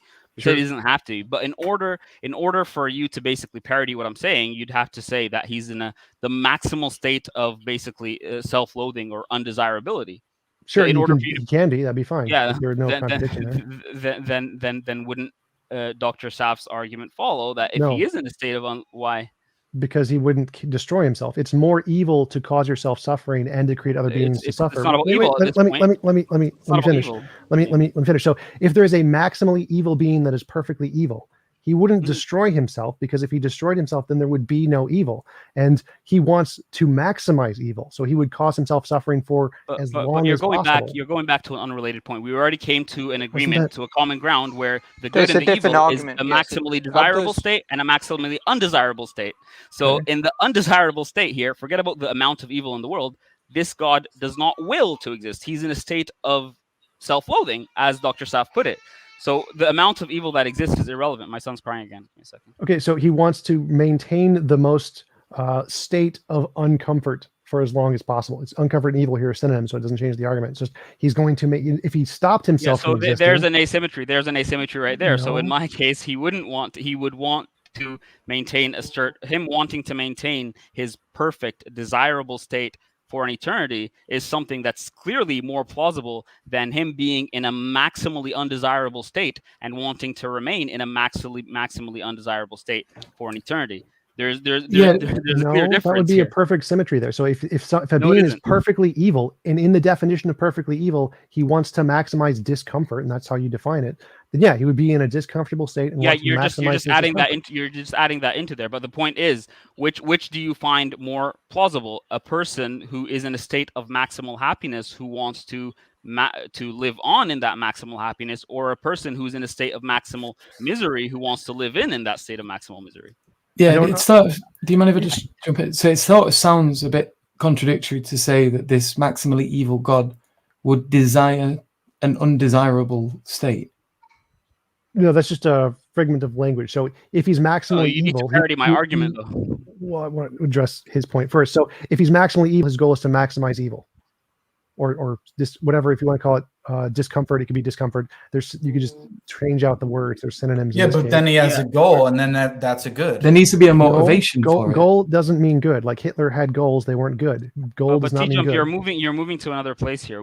Forget about what the consequence of this being is going to be, whether he's good or evil. Right now, we've come to a point where there is a state of maximum desirability and a state of maximum indesirability or suffering. So the point here is that on these two hypotheses, I think one is more likely to be an eternal being who doesn't have this self-loathing where he'd just like kill himself or something. And on the other, you would have a being who is in a maximal state of suffering that is more likely to end his existence or deal with that in a way, in whatever way, other than just being eternally in this state of perfection. I think there is a clear asymmetry there. You can't say that existing in a state of suffering eternally is just exactly the same as existing in a state of happiness eternally. Sure you can, because you're just making a presupposition about what you think the God feels. No, I'm giving you no. I'm giving you reason from our experience that a state of happiness is one that is desirable. Right. Actually, so you're comparing built in within the definition of desirable and undesirable.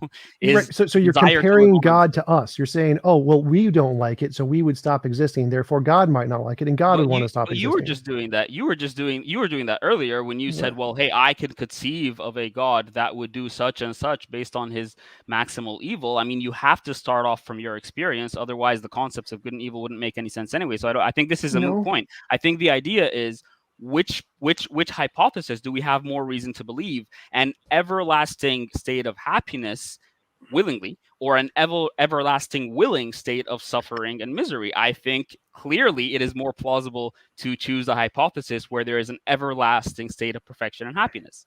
It's just, if you deny that, I think you're just denying it to. I think you're just trying too hard at this point. But no, it's pretty simple. Like, you've made up this discomfort thing. It has, I don't think discomfort has anything. Kind of wait, let me finish. Now I made it up.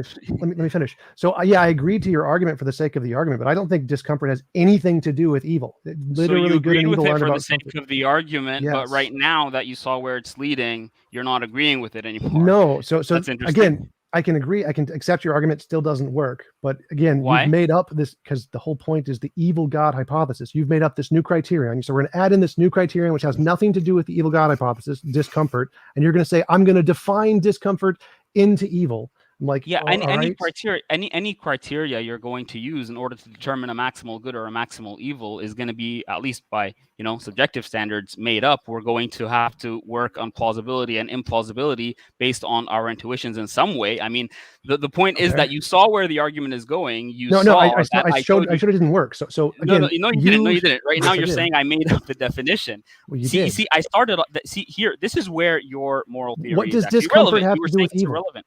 1 second. You were saying it's irrelevant, your moral theory, but I think it is. I said that a state, being existing alone in a state of ultimate freedom with no imposition on will for you is like basically the best state possible. No, that's right? amoral. So you got that wrong. Yeah, but 1 second. It is the most desirable state. It can be amoral. It is the most desirable state. Now I'm telling you, if I can use that as a standard for ultimate objective goodness. Well, it's not. If it's not, it's not. Wait, you just said it's desirable but amoral. So amoral, it's not the perfect standard of goodness. It's amoral. Those are completely different things. Sorry, you're saying being desirable, it can't be desirable and amoral? You can desire evil. Desirability has nothing to do with good or evil or moral or wrong. This is why you're conflating this desire thing, which has nothing to do with good and evil. I think so. Desirability can be evil in the sense that you can exist alone in a state that is desirable and be evil. You can desire good, you can desire evil, you can desire anything. Desirability has nothing to do with morality. A state of ultimate happiness where there is a being existing alone, not causing any suffering, not even having the capacity to cause any suffering, can be a state of ultimate evil.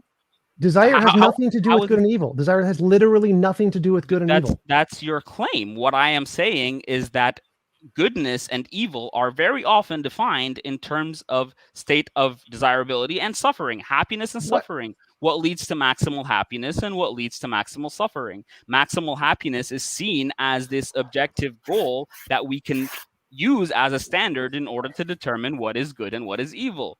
Consequentialism. So the point is that there can be this ultimate state of goodness and perfection that is desirable, and that can be an unadulterated inherent state of good. On the other hand, if you have an unadulterated inherent state of maximal evil, which would be the other end of the extreme, the most undesirable state possible, I'm right now I'm creating an asymmetry between those two, where I'm telling you one is more likely to be everlasting in a state of perfection and the other is not.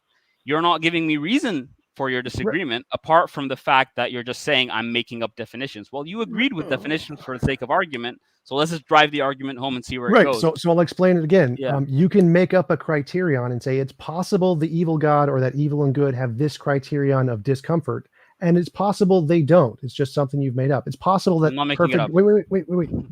It's possible that the perfectly good being could be one that doesn't create anything and just exists on its own, and that's perfect goodness. So I can add in a made-up property of goodness that means that the God would not do anything. This world would not exist. So I can parody your argument by saying there's this other property of perfect goodness that I'm going to add in. There's no evidence for, and that's what exists in God. Like what? Like a God that wouldn't create anything other than himself.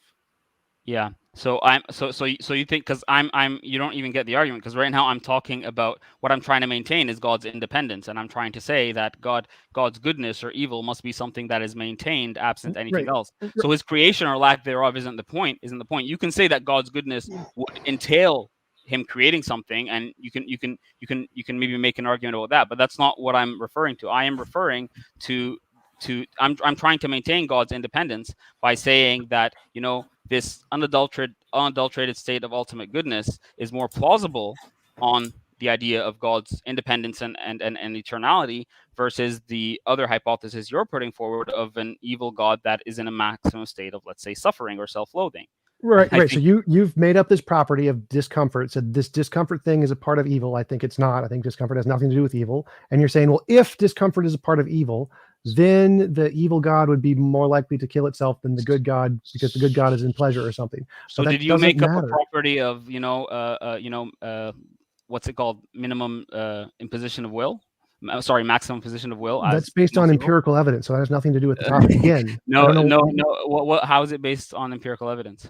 Moral intuition and moral progress. You can check out all of my the work I've done on the topic. Again, bringing up things that are completely relevant to the topic. I'm saying that can we go back to the topic? A maximal state of perfection and happiness is also based on our experience, which is empirical. So the point is that you're saying my idea of a maximal state of happiness and perfection is made up, but your idea of imposition of will is not made up. For what reason? I don't know, because what does this have to do with the evil God argument? It has everything to do with an evil God argument. What I'm trying to do is I'm trying to show you that there's an asymmetry between the idea of maximal desirability, as we agreed on that term, and maximal there's not. Undesirability. I've showed it's not. No, you haven't showed. You just said my definition is made up, but I'm telling you that I could say the same thing about your understanding of maximum position of will. I'll explain it again. So you have the assumption that you feel discomfort, you would choose to kill yourself, therefore God would. That's false. You can't assume what God would feel based on your assumption of discomfort. So if there was a God who was perfectly discomfortable or evil, then he would not choose to do that. That is also a logical possibility. So would you grant that you have the assumption that a lesser state of imposition on will leads to maximal happiness? This has nothing to do with the topic. Again, it does because you're inconsistent. You have an intuition about what makes a best possible world or a maximal state of happiness, and you're using it. But all of a sudden, when I use my intuition, I'm making stuff up. Again, you keep misrepresenting my model. Could you just it's amoral. I get that it's amoral. What I'm I keep telling you, and you just keep repeating the same mistake over and over again. Can we just stop bringing up my model and stay on the topic? No, because listen, TJump, I accepted your model and what I said on that. I don't want you to accept my model. You don't understand my model. I've told you this multiple times. Put your model aside. I think I do, but put your model aside. What I accepted is the idea. Okay, fine. So what I accepted is the idea that we can think of this maximal state of goodness I'm talking about as a state of maximal perfection and desirability. You accepted my definitions and provided an alternative one with a maximum state of a lack of desirability, of indesirability, however you put it. And what I'm saying is, after we've accepted those definitions and moved forward, I showed you that it's more plausible for one to be everlasting over the other, which would probably be more self-loathing, and then you shifted back to the definitions being made up. I don't think that's, I don't think. No, I addressed both. So I addressed both. I said God could be unable to destroy himself or choose not to destroy himself. Either of those would both explain him being in an internal state of discomfort. I'm talking about plausibility. It's possible. So if God wants discomfort, wants to maximize discomfort, he would choose 100% of the time to continue to be in discomfort because he wants to maximize discomfort. So I'll grant you that as a possibility. What I'm talking about here is more along the lines of plausibility. I am saying it is more plausible for someone who is in a state of happiness to be everlasting versus someone who is in a state of maximal suffering to be everlasting. You need to add into your hypothesis or to your counter example the assumption that he couldn't kill himself, or that he wouldn't because of some other consideration. I'm just saying, based on intuition, based on our intuitions, the idea is that a state of happiness is more likely to be everlasting and desirable, and versus a state of maximal suffering, which I think Dr. Chowdhury's argument would apply, and you would accept some form of, at least it is more plausible or more likely on the other case for that God to kill himself. No, in no way does that make sense. So would you think maximal suffering more likely leads to suicide than maximal happiness? No, because you need other things like a brain and desires and motivation to live and all these other things that have nothing to do with the topic. So again, the topic is does an evil God, can it also explain goodness and evil in every way? Yes. Logically speaking, I think it can. I think there are aspects of incoherence. Let me finish because I was trying to make a point here. So any type of percent chance that God would kill himself, there is a 1-to-1 correlation of a possibility that a perfect good God would create nothing but himself. So this was the original argument I made like a long time ago. Any kind of that's not even a parity argument. That's not wait. Let me finish. Let me finish. So any kind of God you could imagine. There are lots of different possible kinds of perfectly evil gods. As Saf mentioned, one who wants to destroy himself. And there are infinitely many possible kinds of perfectly good gods, like the kind that only creates himself or only exists as himself. So any of these alternate possible kinds of evil gods you promote, there's also a possible kind of good God that does nothing and just exists himself and nothing else. That was the argument I made a long time ago to refute this. I granted you that earlier. That's fine. What we're trying to look for is an asymmetry. So I can agree that there are certain points that can be parodied. What I'm saying is that there are certain points that cannot. And what I'm trying to provide a case for is that the idea that it is more plausible to think of a state of happiness as one that is less likely to commit suicide versus a state of suffering. Sure, you need other considerations, but looking on this point at its own while maintaining the other considerations, other things put aside, you would have to agree that it is more plausible for happiness to result in a lack of suicide versus, the other way around. So I'm not sure how you can argue against that. It just seems to be more plausible. So I don't know. So let me try to explain it again. So okay. What I'm parodying here is the entire label of discomfort as being evil. You have made an argument where discomfort is evil. Now I can parody that and say something else is good, not discomfort. So I'm not saying comfort. I'm saying like the desire to only be loving yourself. That could be a personal property of goodness. So just like you make up a property of discomfort and say, well, this is inherent in evil, which I don't think it is. I can make up a property of good and say, this is inherent in good. I see your point. And I guess Abdul, let me ask you a question.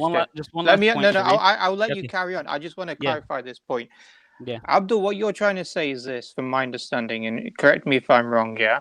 You're trying to say is I just have to give one example of an asymmetry, yeah? Exactly. One particular argument, yeah, within a subset of arguments that's asymmetrical.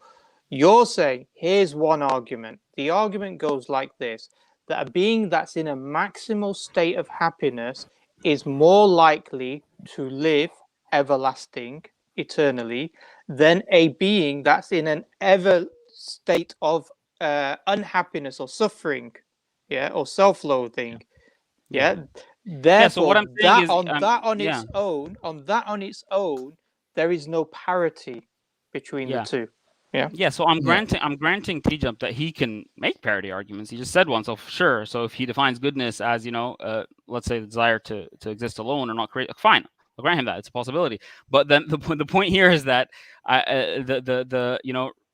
meeting the evil God challenge doesn't require me to say that there are to conclude that there are no successful parity arguments. I am saying that I think there are a few very significant ones, but I'm providing you with one here. The point is that the fact that you look at this proposed asymmetry and say that, well, hey, you could say the same for something else, another property. I can grant you that other property. Right now I'm talking about this specific one and what seems to be more plausible in the case of an everlasting perfect existence versus an everlasting imperfect suffering existence. I mean, this is just let me try to explain again. So there are many arguments that can go against an evil God, and there are equally as many arguments that go against a good God. So if you say there is a disparity in this one argument against an evil God, I can say there's a different argument that's a disparity against a good God, and that's a parity. That means there's a one-to-one correlation. So like if I say,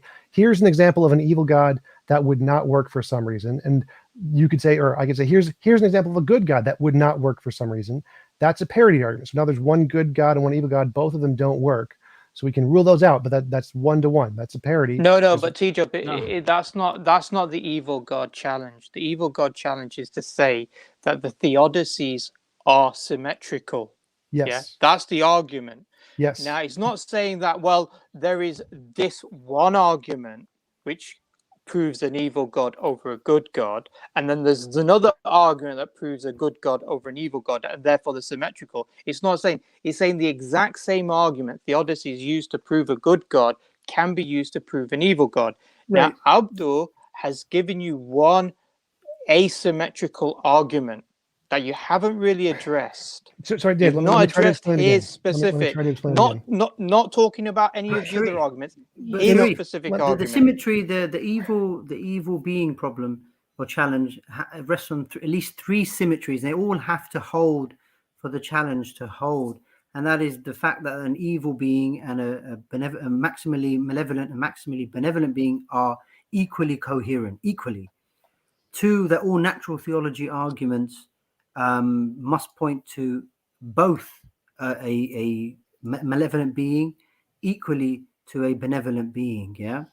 And thirdly, there has to be a symmetry in the theodicy. So for the evil being challenge to hold, those three dimensions of the symmetry have to hold. But all the objector has to do is show an asymmetry in any one of those. Right. So Remember, we said at the beginning, it's not a logical argument. It's not a, it's just, it's an attempt to undermine the evidence or justification for belief in the kind of creator that's omnicompetent. So can I let me try to explain it this way. So I can say an all good God would contain the property of a round square. Now, obviously, I've just made up a property that has nothing to do with goodness and said it's a part of goodness. Now, obviously, that would be an argument against the good God, because if goodness contained a round square, obviously the good God wouldn't work and the evil God would work. That means, does that evidence of the evil God? Well, no, because making up a property that has nothing to do with goodness wouldn't be like something that would actually count, because you could just parry it. You could make up, say, no, an evil God is a round square. And so the fact that you can make up, I agree with you. Let me finish. So you can make up a property like discomfort, which has nothing to do with good or evil at all, and just arbitrarily put it into good and evil, isn't evidence that you're right. It just means you've made up a property that has nothing to do with good or evil and said, well, if there's this made up property, well, then maybe an evil God is less likely. But again, that property has nothing to do with good or evil. So it doesn't have anything to do with dismantling the evil God argument. The evil God argument still works. You're right, but you just have to assume really that it is made up. I don't think it's made up. I think it's quite intuitive what I proposed about, a state of maximal perfection being, a state of ultimate goodness and desirability and having the capacity to be everlasting and independent and all that stuff, versus a state of ultimate or maximal suffering. So I think there's intuitiveness and actually, appeal to also experience in this in what I'm saying. I'm not saying, I don't think it's as arbitrary and meaningless as a squared circle. I think you want to say that because the asymmetry went somewhere. But I think that the point is that I can demonstrate that. No, you can demonstrate what? That it's equally as incoherent as a round square. So I can say, like, your assumption that like evil entails discomfort, which it doesn't. Like, there's nothing about like pure evil which would mean it has to be in discomfort. It would be like me saying that good entails a round square. Like, no. So what is an ultimate state of goodness versus an ultimate state of evil? Before TJump responds, I think Saf, from my understanding, you have to go now. Is that correct? Yeah. My apologies. So I really appreciate. No problem. Jazakallah khair for coming on. Really appreciate it, inshallah. Abdul, shukran. Thank you. Take care, Chaudhry. TJump, lovely discussion. We'll pick it up, I'm sure. Okay, brilliant topic. Sorry that I got bow out this early. No problem, inshallah. Yalla, ma'a salam. So I think let me understand your point, TJump, if I can, and then I'll let you respond to Abdul. So what you're trying to say is to say that a state of affairs for a being in discomfort, yeah, is somehow to claim that it's in discomfort would be incorrect. Is that what you're saying? A malevolent being to be in a state of absolute discomfort would be incorrect. Yeah, because your intentionality, like your evilness and your motivations or your like emotional feelings are completely separate parts of the brain, but like anything. So like you could have the intentionality of being evil with absolutely no feeling whatsoever. So I don't think that your feeling of suffering has literally nothing to do with whether or not you're good or evil. Like you could be perfectly good and still feel suffering and still be perfectly good. So suffering is not evil. Is that what you're saying? Yeah, like suffering itself has nothing to do with good or evil. Discomfort has nothing to do with good or evil. So if there was like a perfectly good being, you could say that being is in discomfort, and it wouldn't make it any less good. Okay, so then you wouldn't argue the way that some atheists do about the problem of suffering, then? Well, I argue for a logical version of the problem of suffering. Why? If suffering's not evil, what's the problem with it? The logical inconsistencies in the Bible, the Old Testament. So like it says this is bad. Like it says killing is bad or drowning babies is bad. God drowned babies in the global flood. God is bad. So it's a self-contradiction. Okay, so then it's not a logical argument based on scripture is what you're saying. It's a conflict between scripture and itself, what it's also saying within scripture. Yeah, self-logical. Yeah, but then that's a scriptural argument. It's not a philosophical argument. That would still be a philosophical argument. Do you mean like if I used a different basis of morality to judge God as evil, I could do that too? I'm saying you're showing an internal contradiction within the scripture. You're not saying that from the existence of suffering, therefore that's somehow logically contradictory with an all good God. Right. What I do is I would say that if my model of morality is correct, then that would prove that the morality of the Old Testament God is incorrect, and that would be a logical disproof. Why would that prove that? I'm just trying to understand. Well, if my morality is correct, then it's objectively immoral to drown babies, and anything that drowns babies is immoral, and God did it. Therefore, God would be immoral. Okay, yeah, but why is that objectively wrong? Well, if my morality was proven correct, that's the first premise. Okay, but it has nothing to do with that act being wrong has nothing to do with the baby suffering. Right. It's not about the suffering. It's about the involuntary imposition of will based on my model, which can be done without suffering. Right. And then now I see Abdul's point why he was going back to the imposition of will and God being alone. There's nothing to impose will. You can still be imposed on by nature without other beings being there. Like if nothing else exists, if it's just God by himself. Right. Like he could impose on himself. That's a possibility. Or things like reality could impose on the laws of logic. How does he impose on himself? I don't understand. Yeah, if he wills it, he wills it. He can't will and not will simultaneously. But see, this is the point. Let me answer the question. But hold on a second. You asked how can God impose on himself? Like you can do that. You can like if I was God, I could say I would like to limit my powers, and so I turn my powers down, and I can't use those powers anymore. But he can't do that. He can't do that because we already discussed that the whole discussion of what Saf just brought up, those 3 points. One of them is that the arguments from natural theology get to a being that has these omni attributes. Oh yeah, so if he limits his power, then he's no longer the perfect being. Right. So if I granted that any of those worked as actual evidence, sure, yeah. If there was actual evidence, but see, then that's the point. Then it goes back down to those fundamental arguments from the beginning, which is what I was trying to say. If you're already granting that, and the sake of argument for this this evil God discussion is. It's amazing that I'm having to explain this because we've been discussing this for over 2 hours and you've been listening. I don't understand why I'm having. Wait, let me see if I can try to. I think you're saying like that. If those arguments worked, then that would be evidence of God. So I have to grant those arguments, or I'm granting those arguments. No, but the discussion of the evil God this whole parody thing is assuming, for the sake of argument, we have this evidence. Okay, we're saying which one is more likely.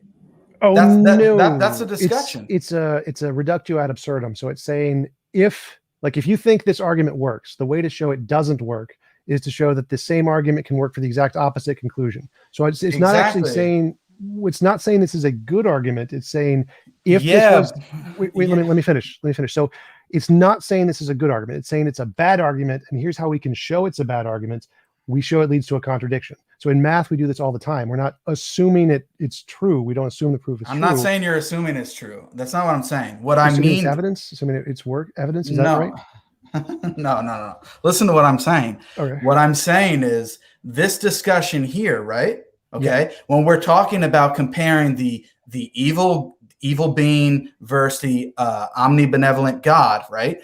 Yeah. The other properties that they have, as Saf was pointing out, both beings must possess those same properties. So if the evil being decides to limit his power, then he's no longer omnipotent, and therefore he doesn't share the same property that the good God has. So therefore, that is a break in the symmetry. The good God could limit his powers, or the evil God could limit his powers. Either one would work. Like that would be but I was giving an argument, and that's how we got to this point. Because then you had to say, well, the evil God would limit himself, his powers. No, this would apply to both the evil or the good God. If you ask, how can God limit himself? Like impose on himself. We don't believe it. Yeah, and that's the point. I'm saying that's incoherent, because if God limits himself, then he's no longer omnipotent. That's the point. No, he could still be omnipotent. Like I can turn my powers down and still have them in the background. There's not using them, but that wouldn't. Again, that wouldn't. That sounds like a Christian idea of the incarnation. You have, I mean, no, that doesn't work, man. Again, that doesn't make a difference to the argument here. So it does, because he doesn't have those powers. Let me finish. He either limits them by reduction, or he doesn't. Finish the argument before you So a good God could limit his powers too. So no, remember, he can't. He can't. Stop. We're saying he can't. In my model, involuntary imposition of will is immoral. Voluntary imposition of will, perfectly fine. So God could voluntarily choose to limit his power, still be good. And so the good God can also limit his powers if you're talking about. Yeah, we're saying no, it's not your model. We're saying that conflicts with God's omnipotence in both cases. You asked about how in my model, given my definition. No, this is not your model. You're adding a new model when it comes to God in order to avoid the conclusion of the argument. That's what you're doing. No, you added to my model. So what? No. You just added it to the model of God. You're imposing your own definition. You asked. You're imposing your own definition of omnipotence when that's not the definition of omnipotence. You guys asked, how can God restrict himself? You asked that. I didn't. And I'm saying it can't because it's incoherent. So you brought up my model. I didn't. You brought this up. So I was just No. You said, how could he? And then your response was in virtue of trying to respond to my argument. And I'm saying it results in an incoherency. Which argument did that? God can't limit himself, because then he wouldn't be omnipotent. And in order for you to avoid the argument that was just being made, God would have to limit himself. Okay, go back. What argument does that have anything to do with? We were talking about imposition of will. How could God limit himself? How could he? So you're bringing up my model. You have brought up my model, which has nothing to do with good and evil. Exactly. When we're talking about imposition of will, but that has nothing to do with your own definition of omnipotence. So you're creating your own definition of omnipotence then. No, like that would still be omnipotent. Can you be omnipotent and restrict your own powers? Yes, I can play. That's incoherent. No, it's pretty limited. God can play a video game. Can God play Xbox? I don't even know what that means. Like he can. He can like move the controllers or whatever. He's God. So he jump. Simple question. When God limits his power. No, just when God. I know what you're saying. I'd like to finish. So God doesn't limit his powers. So God could use the controller and only use the controller. He's all powerful. He could just make the characters teleport and give himself invincibility, but he could choose to use the controller. So he's limiting himself to just use the controller. He's not limiting himself. He's not limiting himself. You're making it sound like saying that just refusing to do something for a moment is a limit, in the same sense that I have this limit that I can create a planet. But if you can give it back, if you can take it back, yes. If you can give that power back, then it's not a limit. It's still there. The possibility of it manifesting. No, it's there though. It's there the whole time. So it's not. Right. So it's not exactly a limit. What I said. So God said it's not a limit. God That's can not a limit. Temporarily limit his powers. then No, it's it's by, like, not. And using he's the not controller, limiting his powers, though. it's still limit. TJump, So TJump. There's let a me- difference. There's a let's- difference between playing video games and imposing your own will. Those are two different things. You're saying that God can limit. You're saying that God can limit his own will. He's not limiting his will by playing video games. When I turn up the difficulty on a video game, I'm making it harder for myself. I could turn the difficulty down. I could. There give is myself no a harder for disability. God. There's no TJump, when you harder for turn up, God. so that point, when you turn up the difficulty, is it really more difficult for you, or is it just as easy? It's really more difficult. Yeah, It's not so the for point God. is, so it's not for God. So the point is, Wait. if God limits himself, I'm saying in that state of being limited, is he able to do all things? Sure, but he's choosing Okay, to use so just And the he's controller. not limited. Wait, wait, wait, And wait. he's not So limited. TJump, all you're saying is let me explain choosing it. not to do something is limiting yourself. That's all you're saying. Yes, So- that's why So it's God has to choice. literally do let me explain everything it. Let me in explain order it to again. be unlimited. Let me explain Let me it. jump So, in for so a if moment. God Exactly. if God chooses to use an Xbox controller and nothing but the Xbox controller, he is limiting himself. He could use all his Yeah. powers, but he doesn't. He's just using the Listen, Xbox no, controller. he's TJump, not. what you're not a saying limit. basically entails that That's in order the for God same to be as changing the difficulty. in order for God to be unlimited, he must literally actualize all his No, I capabilities. never He said must that. literally That has yeah, nothing. but Yeah, that's what you're saying. TJump, That's what your just one position second. results What in. you're saying, your position basically boils down to the idea that refraining from doing something is basically limiting yourself. Well, Yes, God refrains from doing a lot of choosing- things. Yeah, so choosing to limit your own power, like say, I'm going to limit this power for this duration, is a limit. It's But it's a how is You're temporary it not limit. limiting. TJump, I asked you when you choose Temporary to make the game limits are more limits. difficult. It's when you not a choose- temporary limit. It's when- not. When you choose to make the game Because more God difficult, doesn't. Okay, so because God Wait, didn't let- create a let- leprechaun, that means let me he's answer limiting. Abdul. Let me answer Abdul. He's- So Abdul is I asking. know you want to if- answer Abdul. Yes, because I've answered you like 10 times in a row. So Abdul asked, No, if you I didn't. if- wait, You let me didn't. let me answer Abdul. So Abdul asked, if I change the difficulty, is it limiting? Yes, I could turn it back down. Sorry, that's let not me what I finish. asked. But that's not what I asked. Let me. I'm just gonna ask the question. You can answer Okay, it. go for I it. said Go for it. when you change the difficulty, is it really more difficult, or is it just as easy? Yes, and so my answer is if God chooses to only use the controller, you didn't is it answer the question. Answer the I'm question. getting there. I'm getting there. So if God chooses to only use the controller rather than his powers, it would be more difficult for God. What? What do you mean? But then he just wouldn't be like- omnipotent. If God changes the difficulty and chooses to only use the controller, can he use the controller to play the game in just as easily as he does on an easier level? Can he? No, because he could like just So he doesn't have that ability. So like if God has the access to all of his powers, he could beat the game much easier than if he's just using a controller. If he's using the controller, right, and he ups the difficulty, Ups then the difficulty. then for him, he has the ability to make that game just as easy as it was Okay, on the the- easier the- level. the The control point is is the just so we don't get sidetracked on the whole game analogy. The point is when when you say God limits himself, and I ask you whether in that limited state God can still do all things and is unlimited, you have to say yes. So he's both unlimited and Okay. limited at the same time. I don't think you a understood the contradiction. analogy. I don't think you understood. So in the analogy, wait. So I can turn the difficulty up. If God uses a controller, that is turning the difficulty up for God. God is choosing to turn the difficulty up by limiting himself to a controller. Bro, really, that doesn't make sense. TJump, Because at the same no, time, you no. want to say that while the difficulty is up, he is still able to Yeah, do all that's like things. saying if God Yes. does anything, he's limiting himself. That's ridiculous. No, I mean, God, come on, man. This is not This hard is to bad. understand. This is God- really bad. listen, It is. If It God is. chooses to use, this is like basic philosophy 101. Like everyone in philosophy grants this. It's super simple. So Grants if God, what? Yeah, grants what? If That what you're someone- saying is ridiculous? So let me explain Probably. it. Like I'm trying to explain it. If you don't interrupt, I'll actually. Okay, get go there. ahead. Yeah, but go you're ahead. saying God does anything, he Let me limits explain himself. it. Let me explain Let it. him So explain. if a person chooses to use a tool which it is harder to do something, it is limiting because it is taking away from their capabilities. Like for example, if someone chose to like use a slingshot rather than a gun to hit a target 100 yards away, that is limiting because that is harder to do. So if God chooses to limit himself by using a controller rather than his all-powerful just snap his fingers means, that is limiting. He is choosing to limit himself to using the controller. Yeah. That's all No.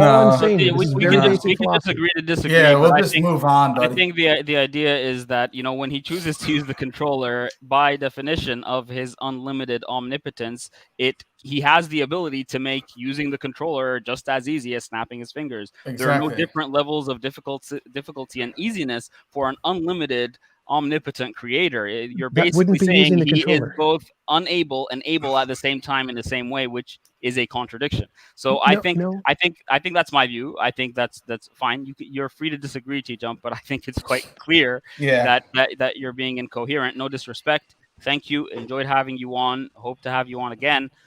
Guys, I can't see the back channel. If no one's waiting, Yeah, no. We've got a few people waiting, Yeah. and TJump has been on for quite a while, so TJump, you're gonna have to move on. Thanks for coming Yep, on, thanks and for sorry if it coming got on. a bit heated, but yeah, thank you. No problem. Appreciate it. Nice meeting you guys. I'll talk Take to you care. later. All right, Bye-bye. take care. Bye. All right, we're gonna go to Mr. What is this? Yassin, right? He's up next. Hey. Salam, guys. How are you doing? Wa alaikum assalam. How you doing, brother? I really enjoyed the stream so far. Alhamdulillah.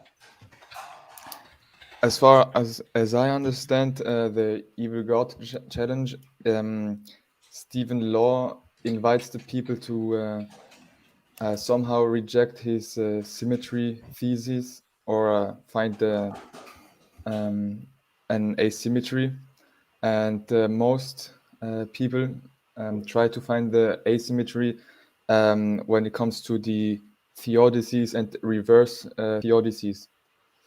In a different article of 2009 by the author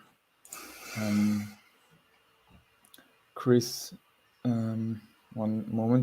Chris Byron, I discovered a different sort of symmetry break.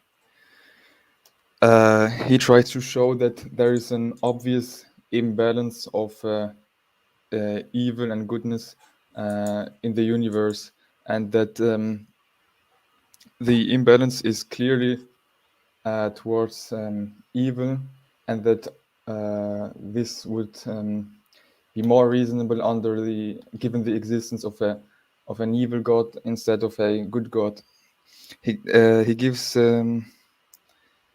He states his argument like this: it is some sort of a anti-natalist argument. First, pain is bad. Premise 2, pleasure is good. Well, TJump would disagree with that, but go ahead. Yes, I listened to the whole stream. 3, absence of pain is good even if that good isn't enjoyed by anyone. 4, the absence of pleasure is not bad unless there's somebody from whom this absence is a deprivation. And therefore, the author argues that by creating sentient beings in the first place, he automatically shifted the balance of good and evil towards evil, and that would break the symmetry in favor of an evil god. Yes, that would be my question, because I failed to find a response to this. I tried to look up counters to the anti-natalist theory, somehow to attack those 4 premises. But even during the discussion of Jake and Dr. Saf, they had the discussion of if an all good God wouldn't create the world in the first place in order to maximize the or to avoid evil. Jake, do you want to jump in? Or Abdul? I'm not sure, like, what the Yassin, main point. let me ask you. Yeah, let me try and understand your point, because I was struggling as well a little bit. So basically, are you trying to say this is that when we look at the evidence within the world, there seems to be more evil than good. There's more suffering than more pleasure. Yes. Yeah. So therefore, it's more likely that an evil god exists as opposed to a good god. Yes, that's what it's amounted to. Okay. So why didn't just this evil God just? Why do you have to balance the evidence? Why couldn't it be the case that this evil being just sends you to hellfire, and you'd be quite clear then? I mean, it is an evidentialist argument. No, I agree, and my response would be an evidentialist argument as well. Why wouldn't Yes. God just? Why wouldn't this evil being just send you to hellfire, and every day increase the pain and suffering? Well, Stephen Law gives one of his reverse theodicies where he argues that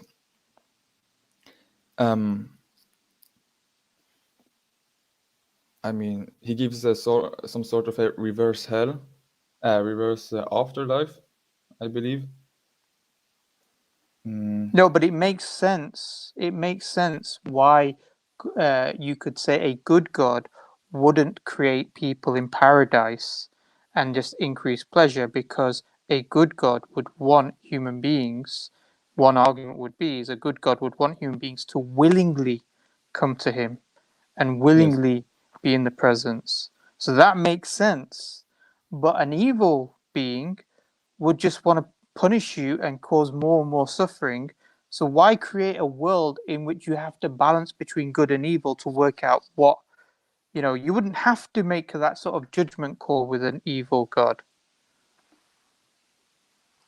It'd be evidentially evil, very clear cut. Yes. Yeah. Well, We would just be living in hell. Couldn't you in reverse argue as well that why would a perfectly good God not put us all in a paradise straight away? So the response would be because this good God wants us to willingly come into relationship with him, because that's a good. Whereas you can't say that a malevolent being would want us to willingly to be evil. Makes no sense. So that human beings could be what? That they willingly come to evil so that they go to hellfire. No, because even the good people are going to go to hellfire for this evil God. So that's a symmetry break. Well, it is also about the humans themselves committing the evils, not? He gives Stephen Law gives the reverse free will defense, where he says only if the persons are free could they truly have evil motivations and carry out those evil actions. Yes, I know he gives lots of different arguments. Is that the same though? It's not that the the same. same? He gives lots of different arguments, but on this argument, the issue of free will is different because it's a symmetry break to the idea of why did a God create a universe that we live in and then have heaven and hell, whereas an evil being wouldn't create a universe that we live in and then create a hell afterwards. Yeah, they would just create a hell and that's it. You would live in it. Yeah. Whereas you have an explanation as to why you have this universe and then you have heaven, as opposed to saying, why didn't just this good God just create heaven? Because this good God sees it's a good that people come to have a relationship with God in a free, willing way. Yeah. And this is the nature of this universe to bring that about. But also the free will parody, right? It's not. I don't know if you touched on this, Shuri. But the free will parody, it's not the same, because we know that freely doing good is just more difficult than freely doing evil. I think we more easily incline towards towards evil and like that's one argument. Yeah, gratuitous acts of basically unpermitted pleasure and stuff like that. So we lean more towards that. So if you're gonna create an asymmetry, I think, and this is what we're discussing with TJump earlier, plausibility matters. I mean, which it's not just that you could say something that's opposite to what I'm saying. The plausibility of each side just is to be taken into consideration. I want to ask you, Yassin, what you think of the moral argument for the Is it me? in Sorry, you were breaking off. breaking the You symmetry. broke up. Just before you ask that question, won't- Abdul, just yeah. really before you, I just want to make a point as well to Yassin. Yassin, this you don't have to break a symmetry in all the arguments that Yes. the people like Stephen. You just have to show one argument. There's a symmetrical break, yeah. And if there's a symmetrical break in one of the arguments, one of the theodicies, then generally the whole of the other arguments fall. Why? Because if the symmetry exists in all the arguments, and then one of them is broken, then that's it. You've got more evidence to show that. Now, I know you're saying, well, what about this argument for, there's good and evil, and it seems to be more evil in the world than good. And you're saying, well, that breaks a symmetry for an all good God. But that is not evidentially substantial if you had this malevolent being who could just create hell. And then you can't explain, because this life would be literally be infinitesimally small compared to everlasting hellfire. Yeah. And therefore the evil and the pain and the suffering will be far greater. So it just doesn't make much sense to create human beings to live where they potentially have joy and potentially have happiness, as well as difficulties and suffering, and then put them in hellfire where they don't have that. You just put them in hellfire. Yeah. I see. I think it's also important to point out, Yassin, like before I ask you that moral question, because I do, and guys, remember I can't see the back channel, so you tell me when we're finishing. The thing is, it's important to understand like what you're making a parity argument of. Like sometimes some of these theodicies, sometimes, like for example, the free will defense, it just attempts to show a logical possibility that sort of deals with the logical problem of evil, right? So if you say that you can provide a parity argument, assuming you can, I don't think you can, because of the idea of like I think there's a clear intuitive distinction between freely doing good and freely doing evil. But let's assume you can. I mean, the whole purpose of certain theodicies is just to provide a logical possibility. It's not saying that this is necessarily the case, right? And so it's important to note that, because I think that's a very important point. But I wanted to ask what you think of the moral argument and how it deals with whether it has any impact on the symmetry. Which moral argument? The moral argument for the existence of God. Objective morality exists, and it couldn't exist without God existing. That's not the argument, but I'm just saying that's the moral argument that relies on the existence of objective morality to come to the existence of God. Do you mean the rendition that William Lane Craig gives? Not necessarily. I don't like William Lane Craig's rendition, but I just the basic idea of it, that if objective morality, I'm not asking you if the argument works. I'm asking you what you think if it did work. Yes. What kind of impact do you think it would have on this symmetry? Just the idea that objective morality exists, and concluding from that God exists as a basis for objective good, basically. I don't know why that should lead. If that argument is true, I don't know why it should lead me to believe that the God would be inclined towards good or evil. Well, even Stephen Law himself acknowledges that if this argument is successful, his challenge basically fails, because he basically, the argument relies on our intuition that objective moral facts exist. Right? There are things that are objectively good and things objectively evil, and that God is the source of that distinction. God is the source of objective goodness. That's kind of what the argument is getting at, and pair that with the idea that evil is a privation. I mean, so I think even Stephen Law himself, he says that if this argument does work, he doesn't think it works. But if it does work, then it does pose a challenge to the evil or God argument. And he even like says, he even adopts some form of like moral non-realism, or even I think he might go as far as moral nihilism, maybe as a result of this. But if it does work, because I don't know if you think it works, but if it does work, I think if we're gonna have to move on, then I'll just conclude. Yeah, we're gonna have to move on. It poses a serious challenge for this this symmetry, basically. All right. Yeah. Thank you, guys. Very interesting. Thank you. I will look more deeply into it. Keep up the good work. Thank you. All right. Take care, brother. Salam. Okay. Assalamu alaikum. Thanks, Sam. All right. We've got 2 more people here waiting. Ming Han. Ming, how are you?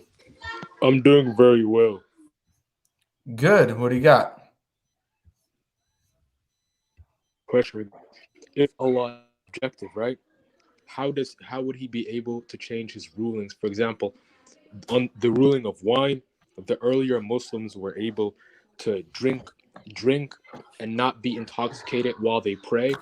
So my question is, if Allah is objective, how would his ruling change based on the situation? Yeah, so I think your question just assumes a definition of objectivity that is not how we would understand it, and I don't think that's even how it's defined in moral philosophy. So you don't need something to be right or wrong in every given situation in order for it to be objective. Okay, because it can be objective and yet be context or situationally dependent. So that's the answer. It's just based on a misunderstanding of what objectivity is. Objectivity simply means that in any given situation, there should be an objective right or wrong. But that doesn't mean that in any given situation, it will be the exact same thing each time. It could be context dependent.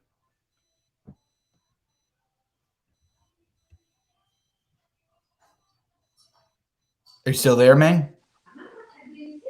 Oh yes, I understand. Thank you, Okay. Ming.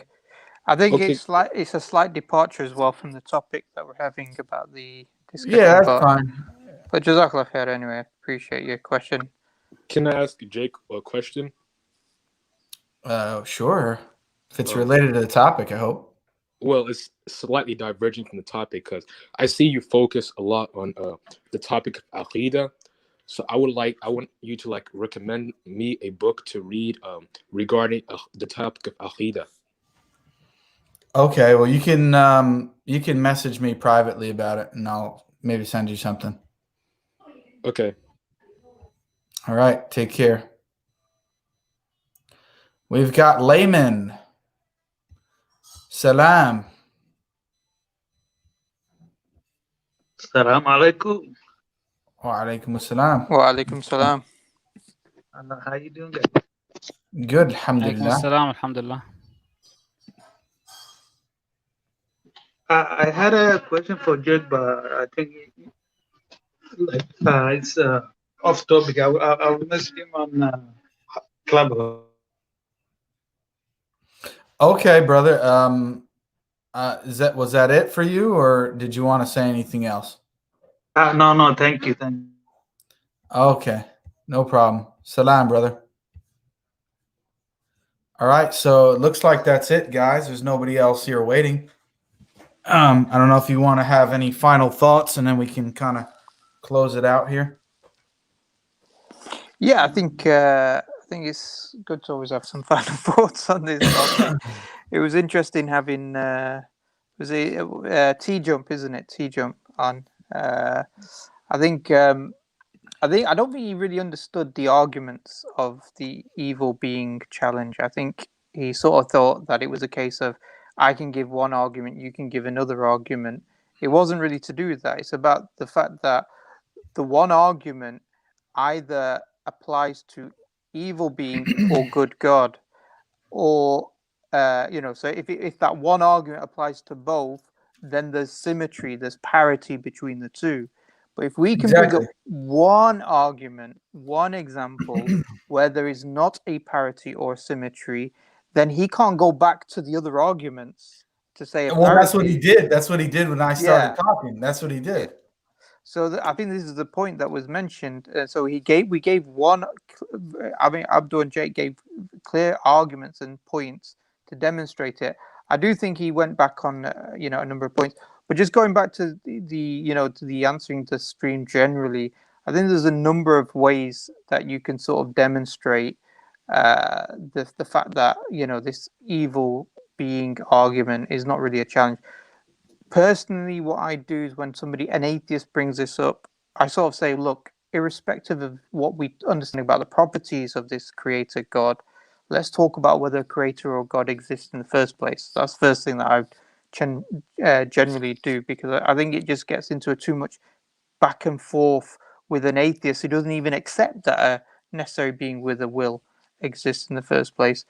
The second thing is this: is that these terms like good and evil, I think, I find them quite vague terms, and I tend to look at good and evil, that these are how we as human beings understand what accords to our viewpoint on life and what disagrees with our viewpoint on life. So what we see is in accordance to our purpose of life, we'll call good, morally good, and what we see contradicts what we perceive to be our purpose of life, we're going to call it evil. And from that perspective, then for a Muslim, we see good and evil, and certainly from a theist, is what in essence pleases the creator and what displeases the creator as being evil, and what pleases the creator as being good. So we have a moral framework that's established from this relational view about our purpose of life given to us by our creator. Where the tipping balance is the moral argument that Abdul sort of mentioned. The moral argument here is not necessarily about how we have intuitions about this being morally good and this being morally evil. It's more to do with the fact that foundationally, as human beings, we desire to do morally good actions. Yeah. So we have this innate desire to be moral. There's a saying which says that every person is a hero of his own story. Yeah. Meaning that even when a person we classify them doing evil, they themselves try to justify it morally. Yeah. Now, why would then an evil being create human beings with a desire to be moral? It doesn't make sense to me. Yeah. And I think that's an argument that demonstrates that it's better that this desire to do morally good actions and justify actions by some sort of recourse to some sort of morality or moral criteria, demonstrate that this is part of the attribute or the innate nature of a human being, which cannot have come about except from a necessary being who caused and created contingent beings and their various properties and natures that they have.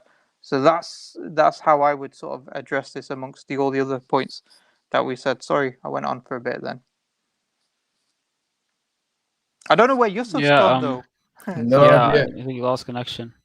So yeah, I mean, just in closing, I'll say, yeah. So I think all in all, I mean, what Dr. Chowdhury said earlier about being indifferent about the argument is very significant, because really the argument just considers a certain mainly teleological arguments for the existence of God, and it basically puts everything else aside. So provided you have further independent reason to believe in the God of Islam, as who's described as omnibenevolent, then I think you can just ignore the challenge. That doesn't mean we shouldn't address the challenge. I'm just saying it is possible to do that if you have further independent reason to reject it.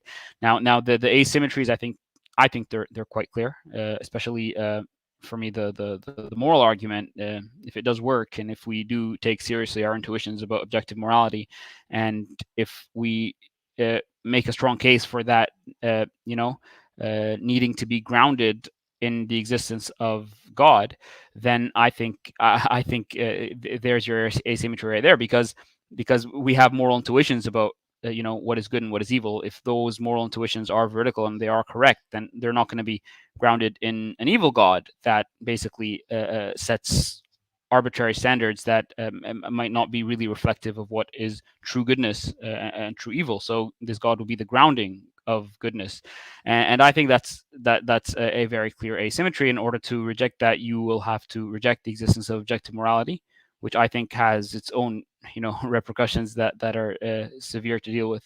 And yeah, the epistemic point I think is very strong. But well, if we do know anything about the world, right, which many of us think we do, then we would think that, hey, an evil God would be more likely to deceive us with regard to everything we know. We when it comes to like all kinds of truths that we're certain about, or like reasonably certain about, this for me is a big challenge to the idea that, you know, to the possibility of the existence of an evil God, because then how would you know anything at all? And yeah, the point about Pascal's wager is also very important, the pragmatic point. So the pragmatic approach is that, well, if an evil God did exist, then really nothing you do really matters at all. So the pragmatic approach would say that, well, if you assume a good God exists, then what you do does matter. And if we know if what you do doesn't matter, then there's no point to this discussion in the first place. So there's that. And yeah, I think I'll end right there. There was a question that somebody asked, actually, Jake. PS4 gameplays. They asked a question saying, "Can the moral argument be parodied and said that the God is a basis for objective evil?" Okay, I found it here. Can the moral argument be parodied and said that God is the basis of objective evil? Abdul, I don't know if you want to answer that. Yeah, well, if you're going to take objective morality seriously, you know, this distinction we make between good and evil that we believe is reflective of like true, true moral facts, then how could it be grounded in, an evil foundation of reality? Because in that case, then your whole view of good and evil will be sourced in evil. So I don't know how your view of objective good can be good, right? So I guess that's really the idea. If you're going to take seriously the idea that these objective moral facts exist, you're going to have to ground it in something that is objectively good, not objectively evil and deceiving. Well, I suppose the argument would be is that for anything to be objectively grounded objectively with God, then you have to then that objective grounding has to be true. And truth is a value that wouldn't be respected by an evil being. Yeah, it wouldn't be a good or a value that the evil being would hold on to, and therefore you wouldn't have an objective grounding for morality or truth. Yeah, because if you're grounding objectively evil, you have to ground objectively good as well. Yeah. Does that make sense? Yes. Yes, I believe it does. Okay. Yeah, you can't just ground objective goodness or objective evil. Yeah. So and if you ground objective evil and you have to ground objective truth, and then you'd have to ground objective evil and truth with a morally evil God, then you can't have objective morality, because then this being does not value truth. It only values evil, which would be lying. yeah, then he's not the ground of goodness. And Yeah. so anyway, let's see here. Oh, so I made some notes based on the conversation with TJump. So it was really interesting because he was talking to Abdul for a while, and then Abdul brought up a good point, and some people may not know that TJump has a certain moral philosophy that he believes, the least imposition of will is the best possible world, right? And so on the one hand, I don't see how he's saying that least imposition of will is amoral if it's the best possible world. So the best possible world would then therefore be amoral. I'm not really understanding that. But anyway, even once we grant that, well, I guess the question would be amoral is still not evil, right? So in that case, unless you want to just totally reconfigure a new definition of what it means to be evil, the point that Abdul was making, and I kind of piggybacked on it, was, listen, if you have God existing alone by himself, or in this case, the evil being is existing alone by himself, well, there's nothing to impose his will. So there would be no imposition of will, in which case, how would there be evil, right? Or how would there be, how would God himself be evil, or how would there be evil in that situation? That was the question that I think we were trying to nail down. And TJump recognized the problem. So in response to that, he said, oh, well, God could limit himself. And then I'm saying, well, hold on a second. If God is limiting himself, what does that even mean? And if God is supposed to be omnipotent, how could he limit himself? Because then he would no longer be omnipotent. In which case, then that's a symmetry breaker, because the evil being is therefore not omnipotent, and therefore that's a symmetry breaker between the two models. And so on the one, and then he had to adopt this weird, crazy definition of omnipotence, that you could limit yourself and yet still be omnipotent. Okay, I mean, might as well go to Christianity and incarnation at that point, buddy. I mean, go for that. So on the one hand, you have, if the evil being exists alone, well, there's no imposition of will, and therefore there's no evil. Or how is there really evil in that situation? Because that's the best possible world. The best possible world in that situation is there's no imposition of will, and yet TJump would then therefore have to say that's evil. But for him, the best possible world is not evil. So that's a contradiction in his own view. So we were trying to reduce his own position to an internal contradiction. And that's why he wanted to get away from it so bad. And you could see he didn't want to talk about it. And so in that case, you either have, well, least imposition of will, and because of that, he needs to create in order to impose will on others. In order for there to be imposition of will, he must create, which therefore would make creation necessary, which then makes God dependent in some sense, or evil dependent on creation, which means that God in of himself, in that case, he wouldn't be evil and he would be dependent. But then again, we have a symmetry breaker, because if he's dependent instead of independent, then that's a symmetry breaker between our conception of God that we get at through natural theology and the conception of the evil God. So either way, you have two symmetry breakers. Either way you go, either he lacks omnipotence or he lacks independence.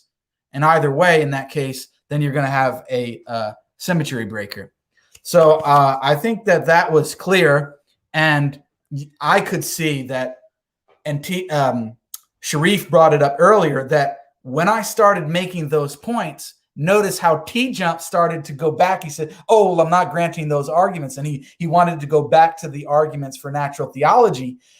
But wait, the whole point of this discussion is a symmetry breaker. It's already granting that for both sides, using those to arrive at the evil being and also the good God. So if you're going to divert back to that, now we're out of the evil God discussion. You've already given up on the discussion, and we should be having discussions about those particular arguments and whether or not they actually work, which is what I've said from the beginning, because you don't believe that they actually work. So I thought it was clear. I hope that for the audience it was clear. TJump, we liked having you on. You can come and bring your couch or your chair again and come on and have another discussion with us. And we'll see what it is. But I think that it was shown that TJump's way of approaching it, given his prior commitments, he couldn't actually defend the evil God argument, because it resulted in an internal incoherency based on his prior commitments of his moral, his moral arguments, or his position on morality, I should say. So, and the whole idea of least imposition of will. But anyway, guys, unless you have any final thoughts, I mean, you guys already went. I think we can close it out. Do you want to say something, Abdul? Oh, okay.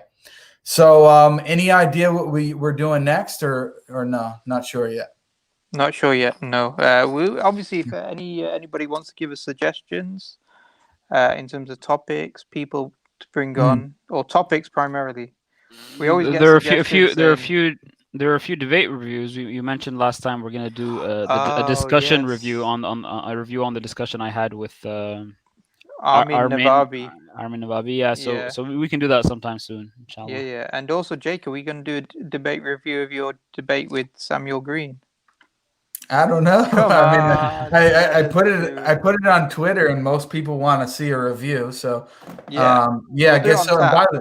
by the way, I emailed Samuel, and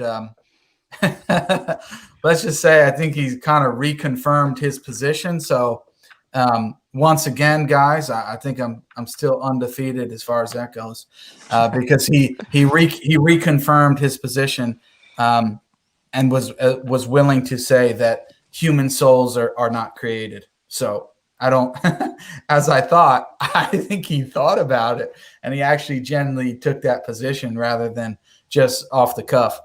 But anyway, so, we'll probably see you guys in 2 weeks' time. We're not sure exactly what the topic is. We may do a stream in between, like Sharif said, if we want to do a discussion or a debate review. But once again, we thank you all for watching. Do consider clicking the like, subscribe, and share buttons if you haven't already. If you haven't, like I said, I tell you guys all the time, I don't know what you're doing here. And second thing is, if you want to show more support and contribute to the podcast and show your appreciation, you can always click the join button below the video to become a member or become a patron on the Patreon link. And all of that is listed in the description of our videos. So, once again, thank you all for watching. And until next time, guys, Assalamu alaikum wa rahmatullahi wa barakatuh. Alaikum assalam.